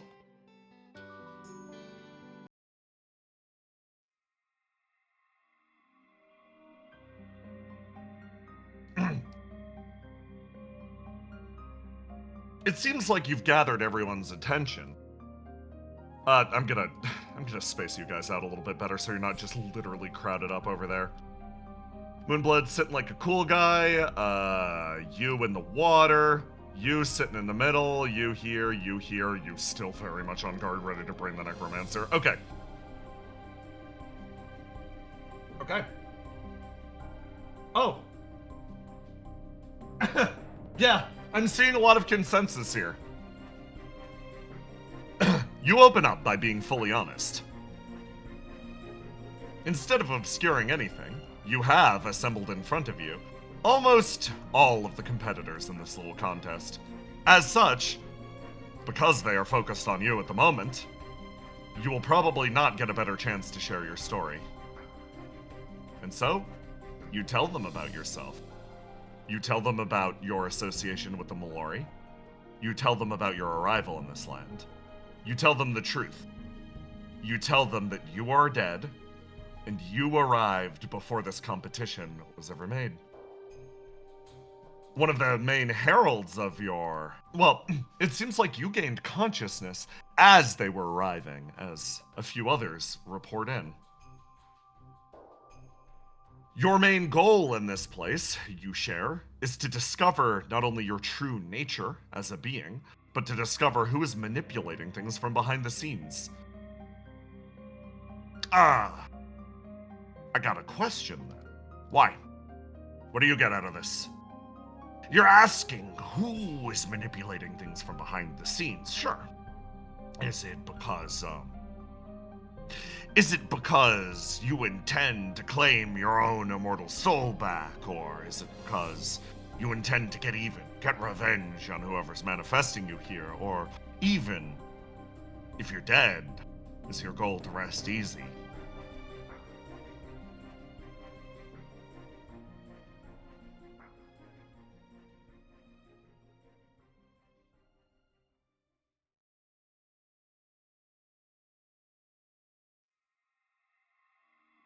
Oh, okay. Informed partially by chat and with lore. That's not a question I can answer without understanding. So, understanding comes first. I'm gonna be honest about my current life state. It's bleak. I'm likely animated by some magic of the land, and likely when it's suspended, I will no longer live. I think this extends to all of the undead in the area. You look over to the necromancer almost for approval. She sort of sighs. That is true. The conditions of this land are rather special. The animating magics moving through this place keep individuals like you and the exile moving. Similarly, and I'm happy to report this, were any of the rest of you to fall, you would also be raised as an undead. This is not a curse that you can so easily escape. Whoa! So dying on this land takes away our souls? In a manner of speaking, yes. Solar Knight sort of speaks up. Do we think that that's the origin or purpose of this ritual? If it's gathering strong individuals the world over, it might be trying to siphon our souls towards some specific location. Oh, yeah. No, putting two and two together, the guy we fought, the guy. You know the guy? Splat, the guy, Splat. She gestures at her hands repeatedly. The two of you nod. Yeah, said something about, the Solar Knight being, like, perfect vessel or something, right? Did I hear that correct? Solar Knight, like, sort of pats herself. Me. Yep, perfect vessel.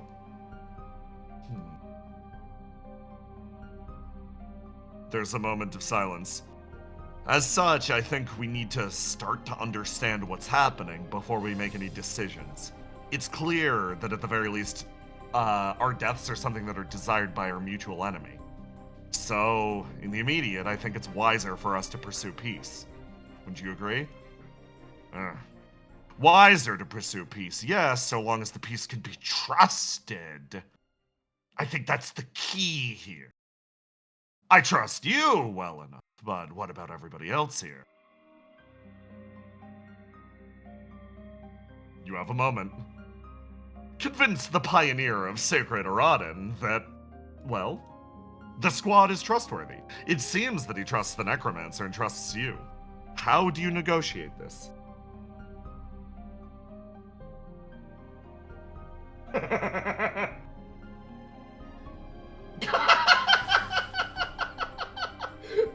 No, that's based. That's too based. Okay. I see, I see, this stat.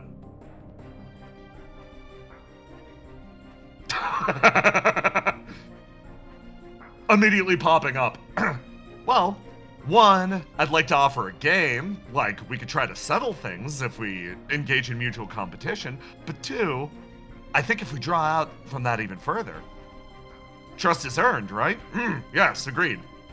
So, get to work. You take a step backwards. Oh, yeah, done, easy. Oh, huh. What do you want me to do? You want to, like, fight? You want to fist fight? You want to send me to the boat dimension or something? I can boat. You want to boat? He has a moment of silence. He is considering whether or not that this is a good idea.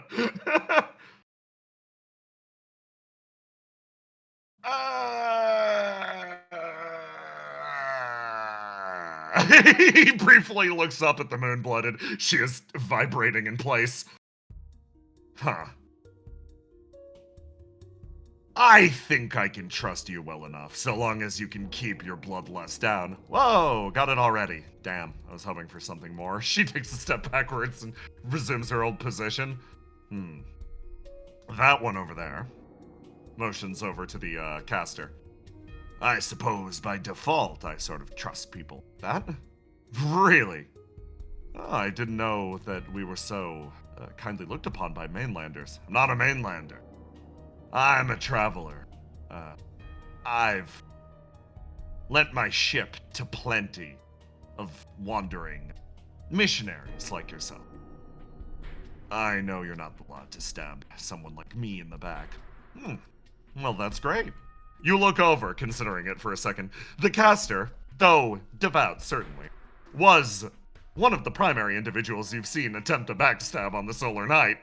However, in this moment, you decide to let bygones be bygones and that little fact pass you by. Well, in that case, I'm happy to see another one of my countrymen. And then there's a stare between these two. So, I've got to ask why there's a paladin at this little party of heretics and exiles. I can understand why she is here, to some extent. She's another profane caster, and as far as my measure of it, everybody else here is a profane caster, myself included. So, to what do we have the honor of one of the Knights of the Sun in joining us? So, chat, you specifically, due to playing the Solar Knight in the last combat, know her motivations. You know that she's a heretic the same as the rest of you. I want you to decide her response at this moment. How would you go about it?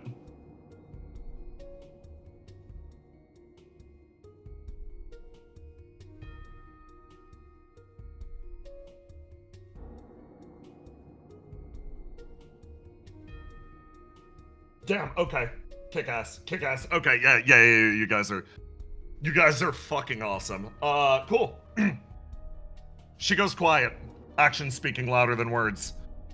She allows the giant shoulder pad to fall away and just shows off a large, ugly brand that spreads around, it spreads around her upper arm.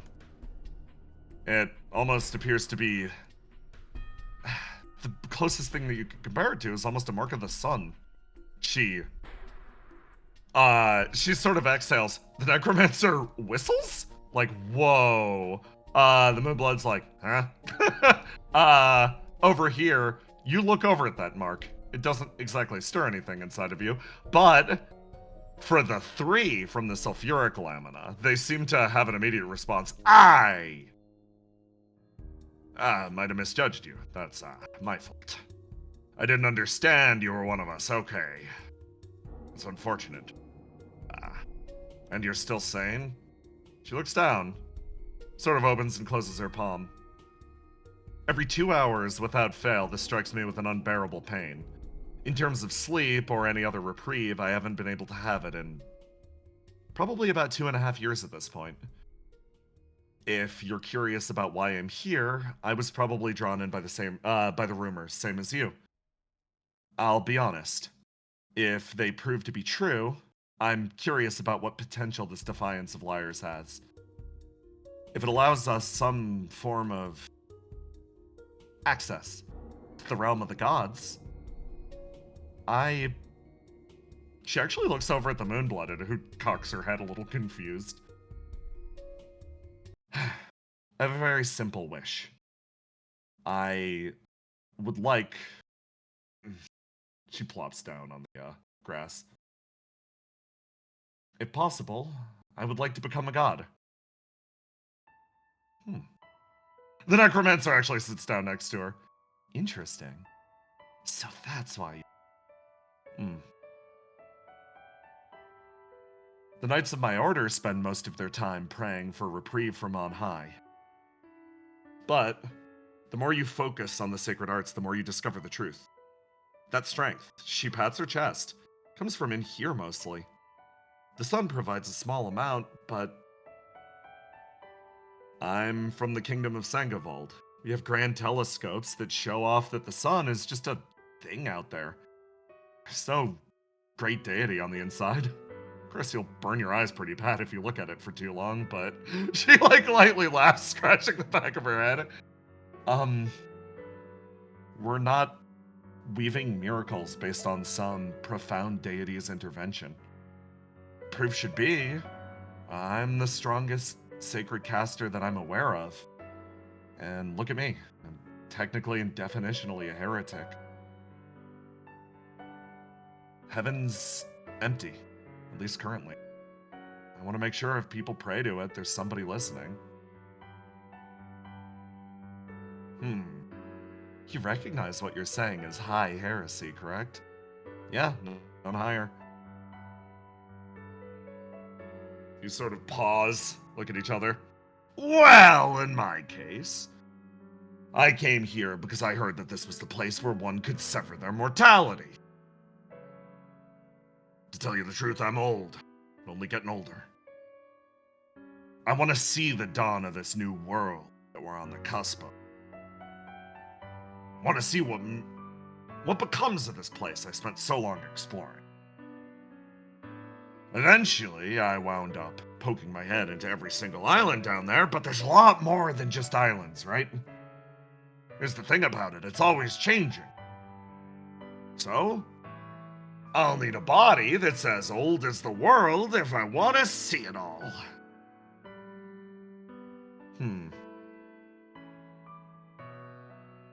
You sort of actually speak up. Oh, Lord. Coming in fucking clutch. They take a step forward. I think sharing what promise we were all was made to all of us in order to bring us here is important to determining the lie of this place. If everyone is willing, I'd love to hear your stories. Well, bro, if you're asking me, the oldest of my order are able to attain something close to immortality. But eventually they lose their minds. I want the secret to being able to endure long expanses of time without the effects of insanity. Apparently there is a secret buried deep within the water that the highest of our order are capable of achieving, but he actually plops down on the ground. And you notice something about the caster. It's something you didn't notice when it was all broken up into arms and legs. His posture, he professes to be very monk-like, but this man is very relaxed and borderline goofy half of the time. This is a very lax individual. And with an admission, he like looks up at the sky, contained by one of those grand plates. I couldn't hack it in my order. I lacked the discipline of understanding, and honestly, the effects of some of the profane waters deeply frightened me. I suppose you could say I'm here looking for a shortcut. At first, I thought I was going to be a monster. I was going to cut throats and do whatever it took to get that shortcut. Because, frankly, death frightens me. It's why I became a follower of the crystal to begin with. With such half-assed motivation, I doubt I could progress any further than I already have. But I thought maybe in this land, in Vinyat, the old kingdom, maybe, just maybe, I could find a way through. He sits down and looks over. You feel a sympathetic look. You get the feeling he shares this with you because he trusts you immensely. You look over to the Moonblood. She sits down on the ground, sort of like sticking her spear next to her. I don't know very much about this Defiance of Liars thing. I was just told that something interesting was happening here. To tell you the truth, I was sent in to resolve the situation with this whole demon war thing. And disappointingly, I came back alive. People back home didn't know what to do with me. Apparently, the status of the Moonblooded is being rethought in our society up there. Apparently, we're being welcomed to high nobility now. Functionally, titles and everything. Honorary. It's great.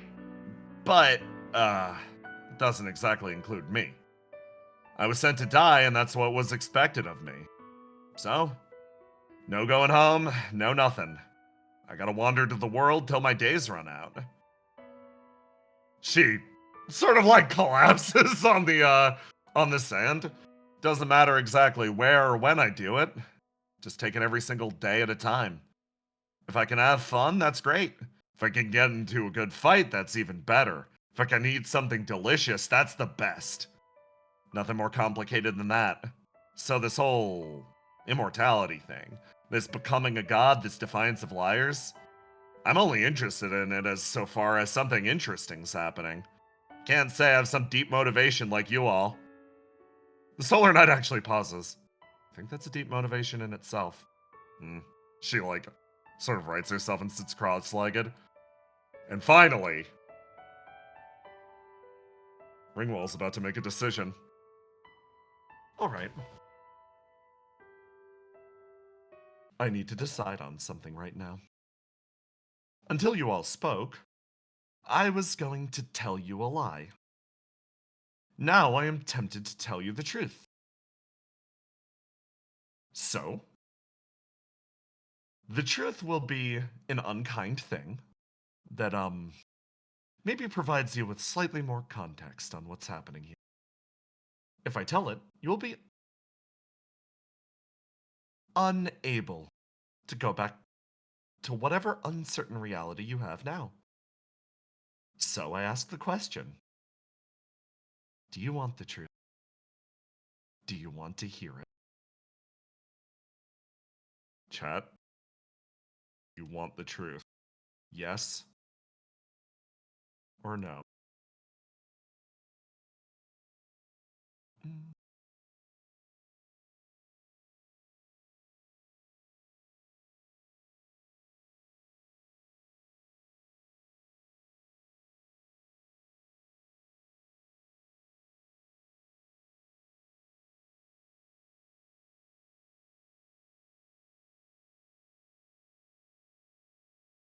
It seems you've made a decision. You slowly exhale to say yes, and then I roll a dice. You have 3 people who are really like you. We're going to see which of them speaks. Okay. That's actually very funny. You start to open your mouth to say yes, and then the Moonblooded springs to her feet and, like, turns and looks over. Is like, whoa, whoa, whoa. Wait a sec. We're missing something, right? Oh. The Necromancer tilts her head. Yeah! Can't believe you were jumping the gun like that. That's nuts. Okay. She turns. She looks at you. Dead in the eyes. One of her eyes, meeting yours. Before we figure out the truth of this, you gotta share your story, right? There's silence for a moment. I thought due to their uncertain mind state, something like that is probably beyond us. After all, they told us their story already. No, not about that. She sort of actually hops back over. I want to know something bigger than that, I guess. You gave me the vague steps of how you wound up here, but everybody else around is spilling their guts. So fill me in. What happened to you? Why are you here in this land? And I got a question. Somehow, this one individual, oblivious of all else, managed to pick on the one thing that you weren't 100% able to hide. You're doing a lot to help us, but I got a question. What do you get out of this? What do you want out of this? Most importantly, she squats, stares at you dead in the face. You want to be saved? Her gaze pauses, meeting yours. Stay quiet for a second. Way I see it, I took a long time to adapt to the changes that were happening with me. Accepting that, well, my life had changed, something terrible, that took me a lot of time. It's something that I'm still wrestling with. Right now, your status as an undead, your role in this land. Before we take even a step further related to the truth of this or whatever, I want to make sure, how do I put this? You're good? There's a pause for a second as the caster, like, sort of speaks up. I think it's actually rather rude to poke at a point like this. Like, sort of, it's exposing one's deepest inner psyche. Yeah, sort of, that's why I'm interested. She takes a step backwards. Here is your second question. You've said you want the truth already. You look over at the necromancer. You look over at her now. And you almost feel it start to connect up in your head. Puzzle pieces fitting one after the other. Oh, that's a lovely line. Every single one of your stats, simultaneously. A voice echoing from deep inside of you. Everyone wants to be saved. You state it aloud like it's the simplest thing in the world. Okay. Yeah, I think I could take something like that. Salvation, huh? She sort of like clicks her tongue lightly. The Solar Knight sort of sighs. Okay. In that case, I think I'd be curious in hearing it as well. What drew you to this land? It's, as you said before, all of it seems to be built on some intrinsic part of who we are.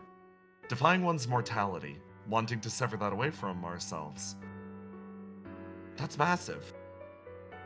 You might have arrived here before us, but there was probably something that you felt here too, right? If we trace back that path, we might be able to find an ending that includes you as well. It's the lightest smile in the world, but you can feel the weight behind it. So you focus. And you think back.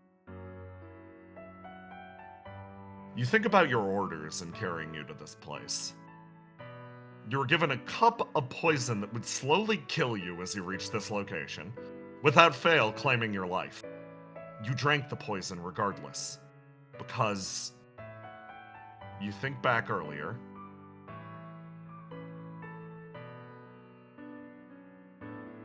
To a great battlefield. It was a place you were sent to die.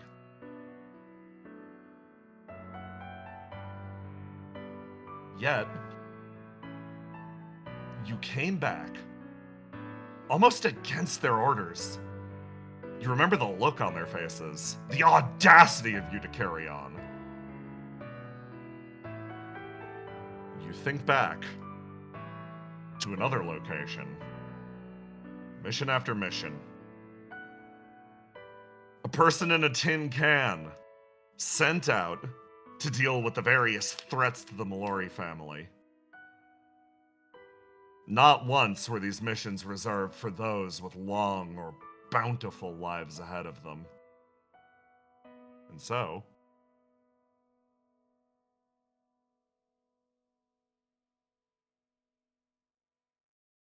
delightful. Okay.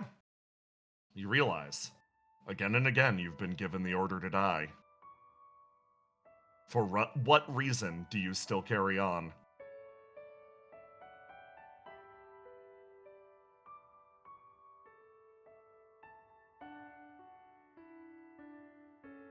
Chat, hit me with your best answer.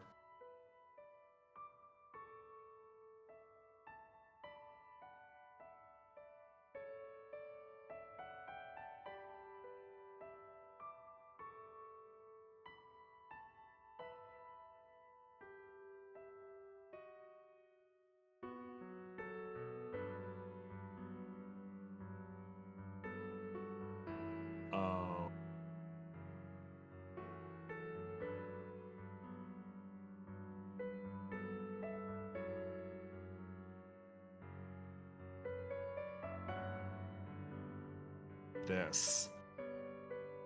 This is perfect. A dozen thoughts trace past you. What you wanted, a better life for yourself, a chance to truly live in the first place. You wanted a better ending. You wanted things to carry on. You didn't want your life to simply be bloodshed. You didn't want it all to end miserably at the behest or order of someone else. You didn't. Your mind goes blank. The voice is utterly silent for once.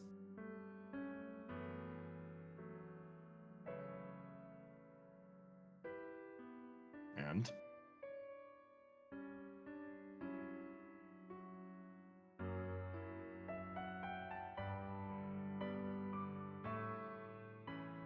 An almost silent voice resonates out from deep within the night. Something that's been buried underneath all the others this entire time. Those different resounding lines of brilliant color, something that they have simply entertained in the front of their mind. Choosing this moment to speak for themselves, the knight simply opens their mouth and states what is blisteringly obvious and theorized by the various other dancing voices. They stare straight ahead. Over the course of my life, I've been given a lot of orders to go die, again and again and again.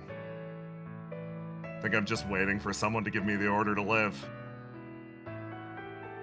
You offer it to the room, and all at once, that voice goes back somewhere deep inside, and the other voices cascade back in. A moment of truth and clarity that manages to shove everything else to the side. I see. Well then, the necromancer steps up. In that case, I wish you the best of luck in finding someone like that. She starts to move away. Hey, didn't you promise the truth or whatever? I'll make you a deal. If you want the truth, the actual unvarnished truth of what's happening here, come find me. I'll be where we first met. Come alone. Be prepared to fight for your life. She walks away, allowing the resonant silence to sort of take hold.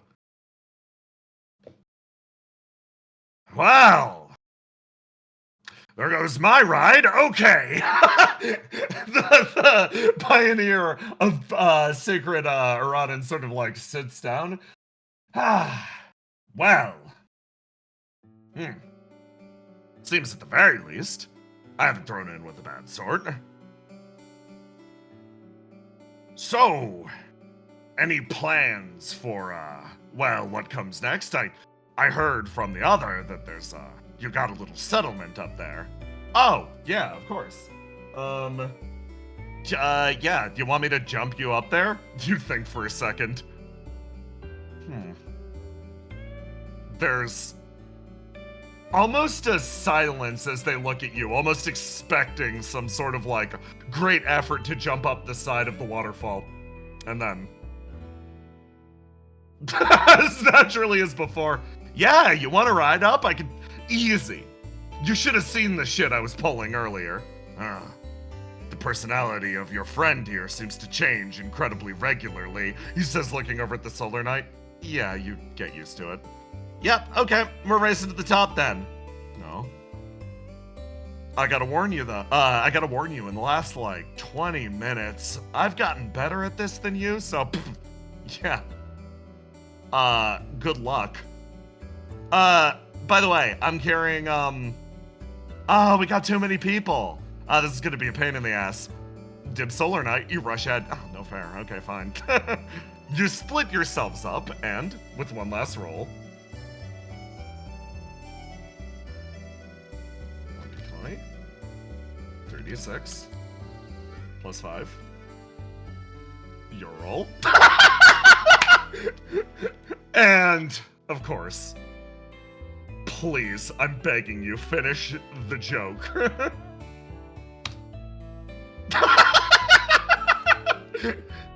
You walk over and sort of offer your arms to the Solar Knight again.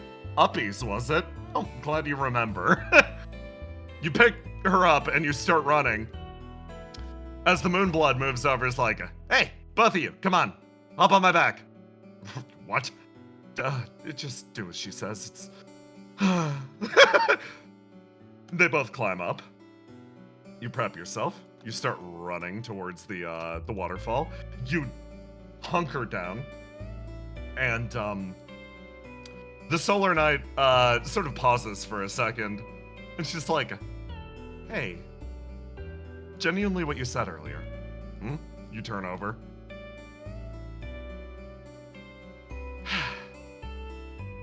I want to be a person like that someday.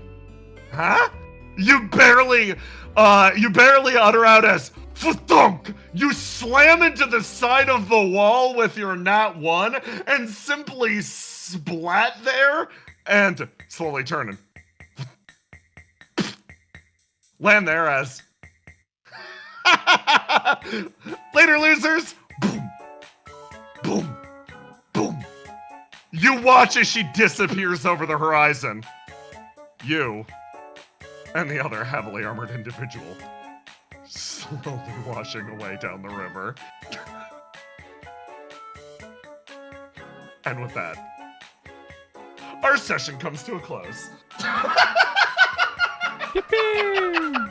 Yeah. Excellent job, squad. Good shit. Thank you for reminding me to heal 2 HP. Yes, we do heal 2 HP. You got it. Very, very cool until the last possible second. I should not have rolled a dice for our dear sweet knight, but that's life. Purple can only roll either 20s or 1s. So you should really just gotta hope and pray. That's the frickin' life they live. Okay, so with that, we call this session to a close. We got 2 sessions left, so if you're able to calculate it, that means next time is going to be quite significant, and the session after is going to be the finale. So everybody get prepped. Make votes on the Discord this coming week. Join the Discord. Join the Discord. You get votes are only tallied up at the end, Yes. like an hour before session. So even if you join the Discord a little bit later, your votes still matter. Your Even votes if you still join the matter. Discord literally the day of next session, which Yes. will be like the 13th, if you join with before an hour before the session, your vote will still count. Yes. Mm-hmm. You can basically similarly, Orange is going to be added to the pile next time. Think about what Orange's name is. I didn't need to cut back to the stage to have her explain any of that. Orange is being added next time. Think about how Orange will balance this. And next week, we are deciding what 2 attributes sit out. Very important. This will affect stonks and the future. So yeah, keep that in mind. Yeah. Other than that, Who's going into timeout? Whose turn is it? Whose turn is it in the box? We got fan art. Yeah, we got fan art. Thank you, Jotwitch, for putting this together. And first off, from Rion. Yeah. I'm screen sharing it. Oh, it's the Necromancer. Oh my god. Yeah. There she is. And then we got more with the cat scratching at the door. Yep, from Exelon. And then That's from their Akuz squad. Lazuli, we have Oh, Dog. Oh goodness. That's Dog the in the creature. water. Dog. Yeah, I love all the water stuff. And then I jumping. adore them so much. Jumping to space. Rolls. Roll first colical, yeah. Ask to leave the second one. Please do not fight. Draw. Yeah. Draw. Stolen guns. Bonk. Oh my god, you've got 2 guns now. Mm-hmm. And then from cookout trash bin. Yeah. That's so good. You fucking. Holy shit! Boom! And then from Like from a Space Case, we have the fool. yellow one. Pretty. Oh my really cool. god!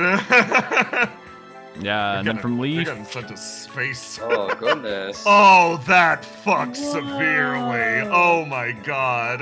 And then yeah, that's the cat experience. The cat experience. And from Mask, The through line. emergent narrative in an RNG system. Well done. Yeah. Pup date. Knight is a oh, big the boy pup now date. and has made many friends since his first since that first pick in the park. Pup graded a 13 out of 10. It's from Leaf. Oh, no. Fuck yes, squad. Y'all are fucking incredible, I gotta say. Yeah. First of all, thank you everyone for coming out.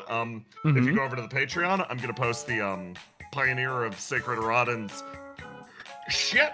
So if you want to look, that's where you see it. Otherwise, join the Discord, vote throughout the week, and I hope to see you next week. Yeah. Say goodbye, everybody. Goodbye! Bye bye.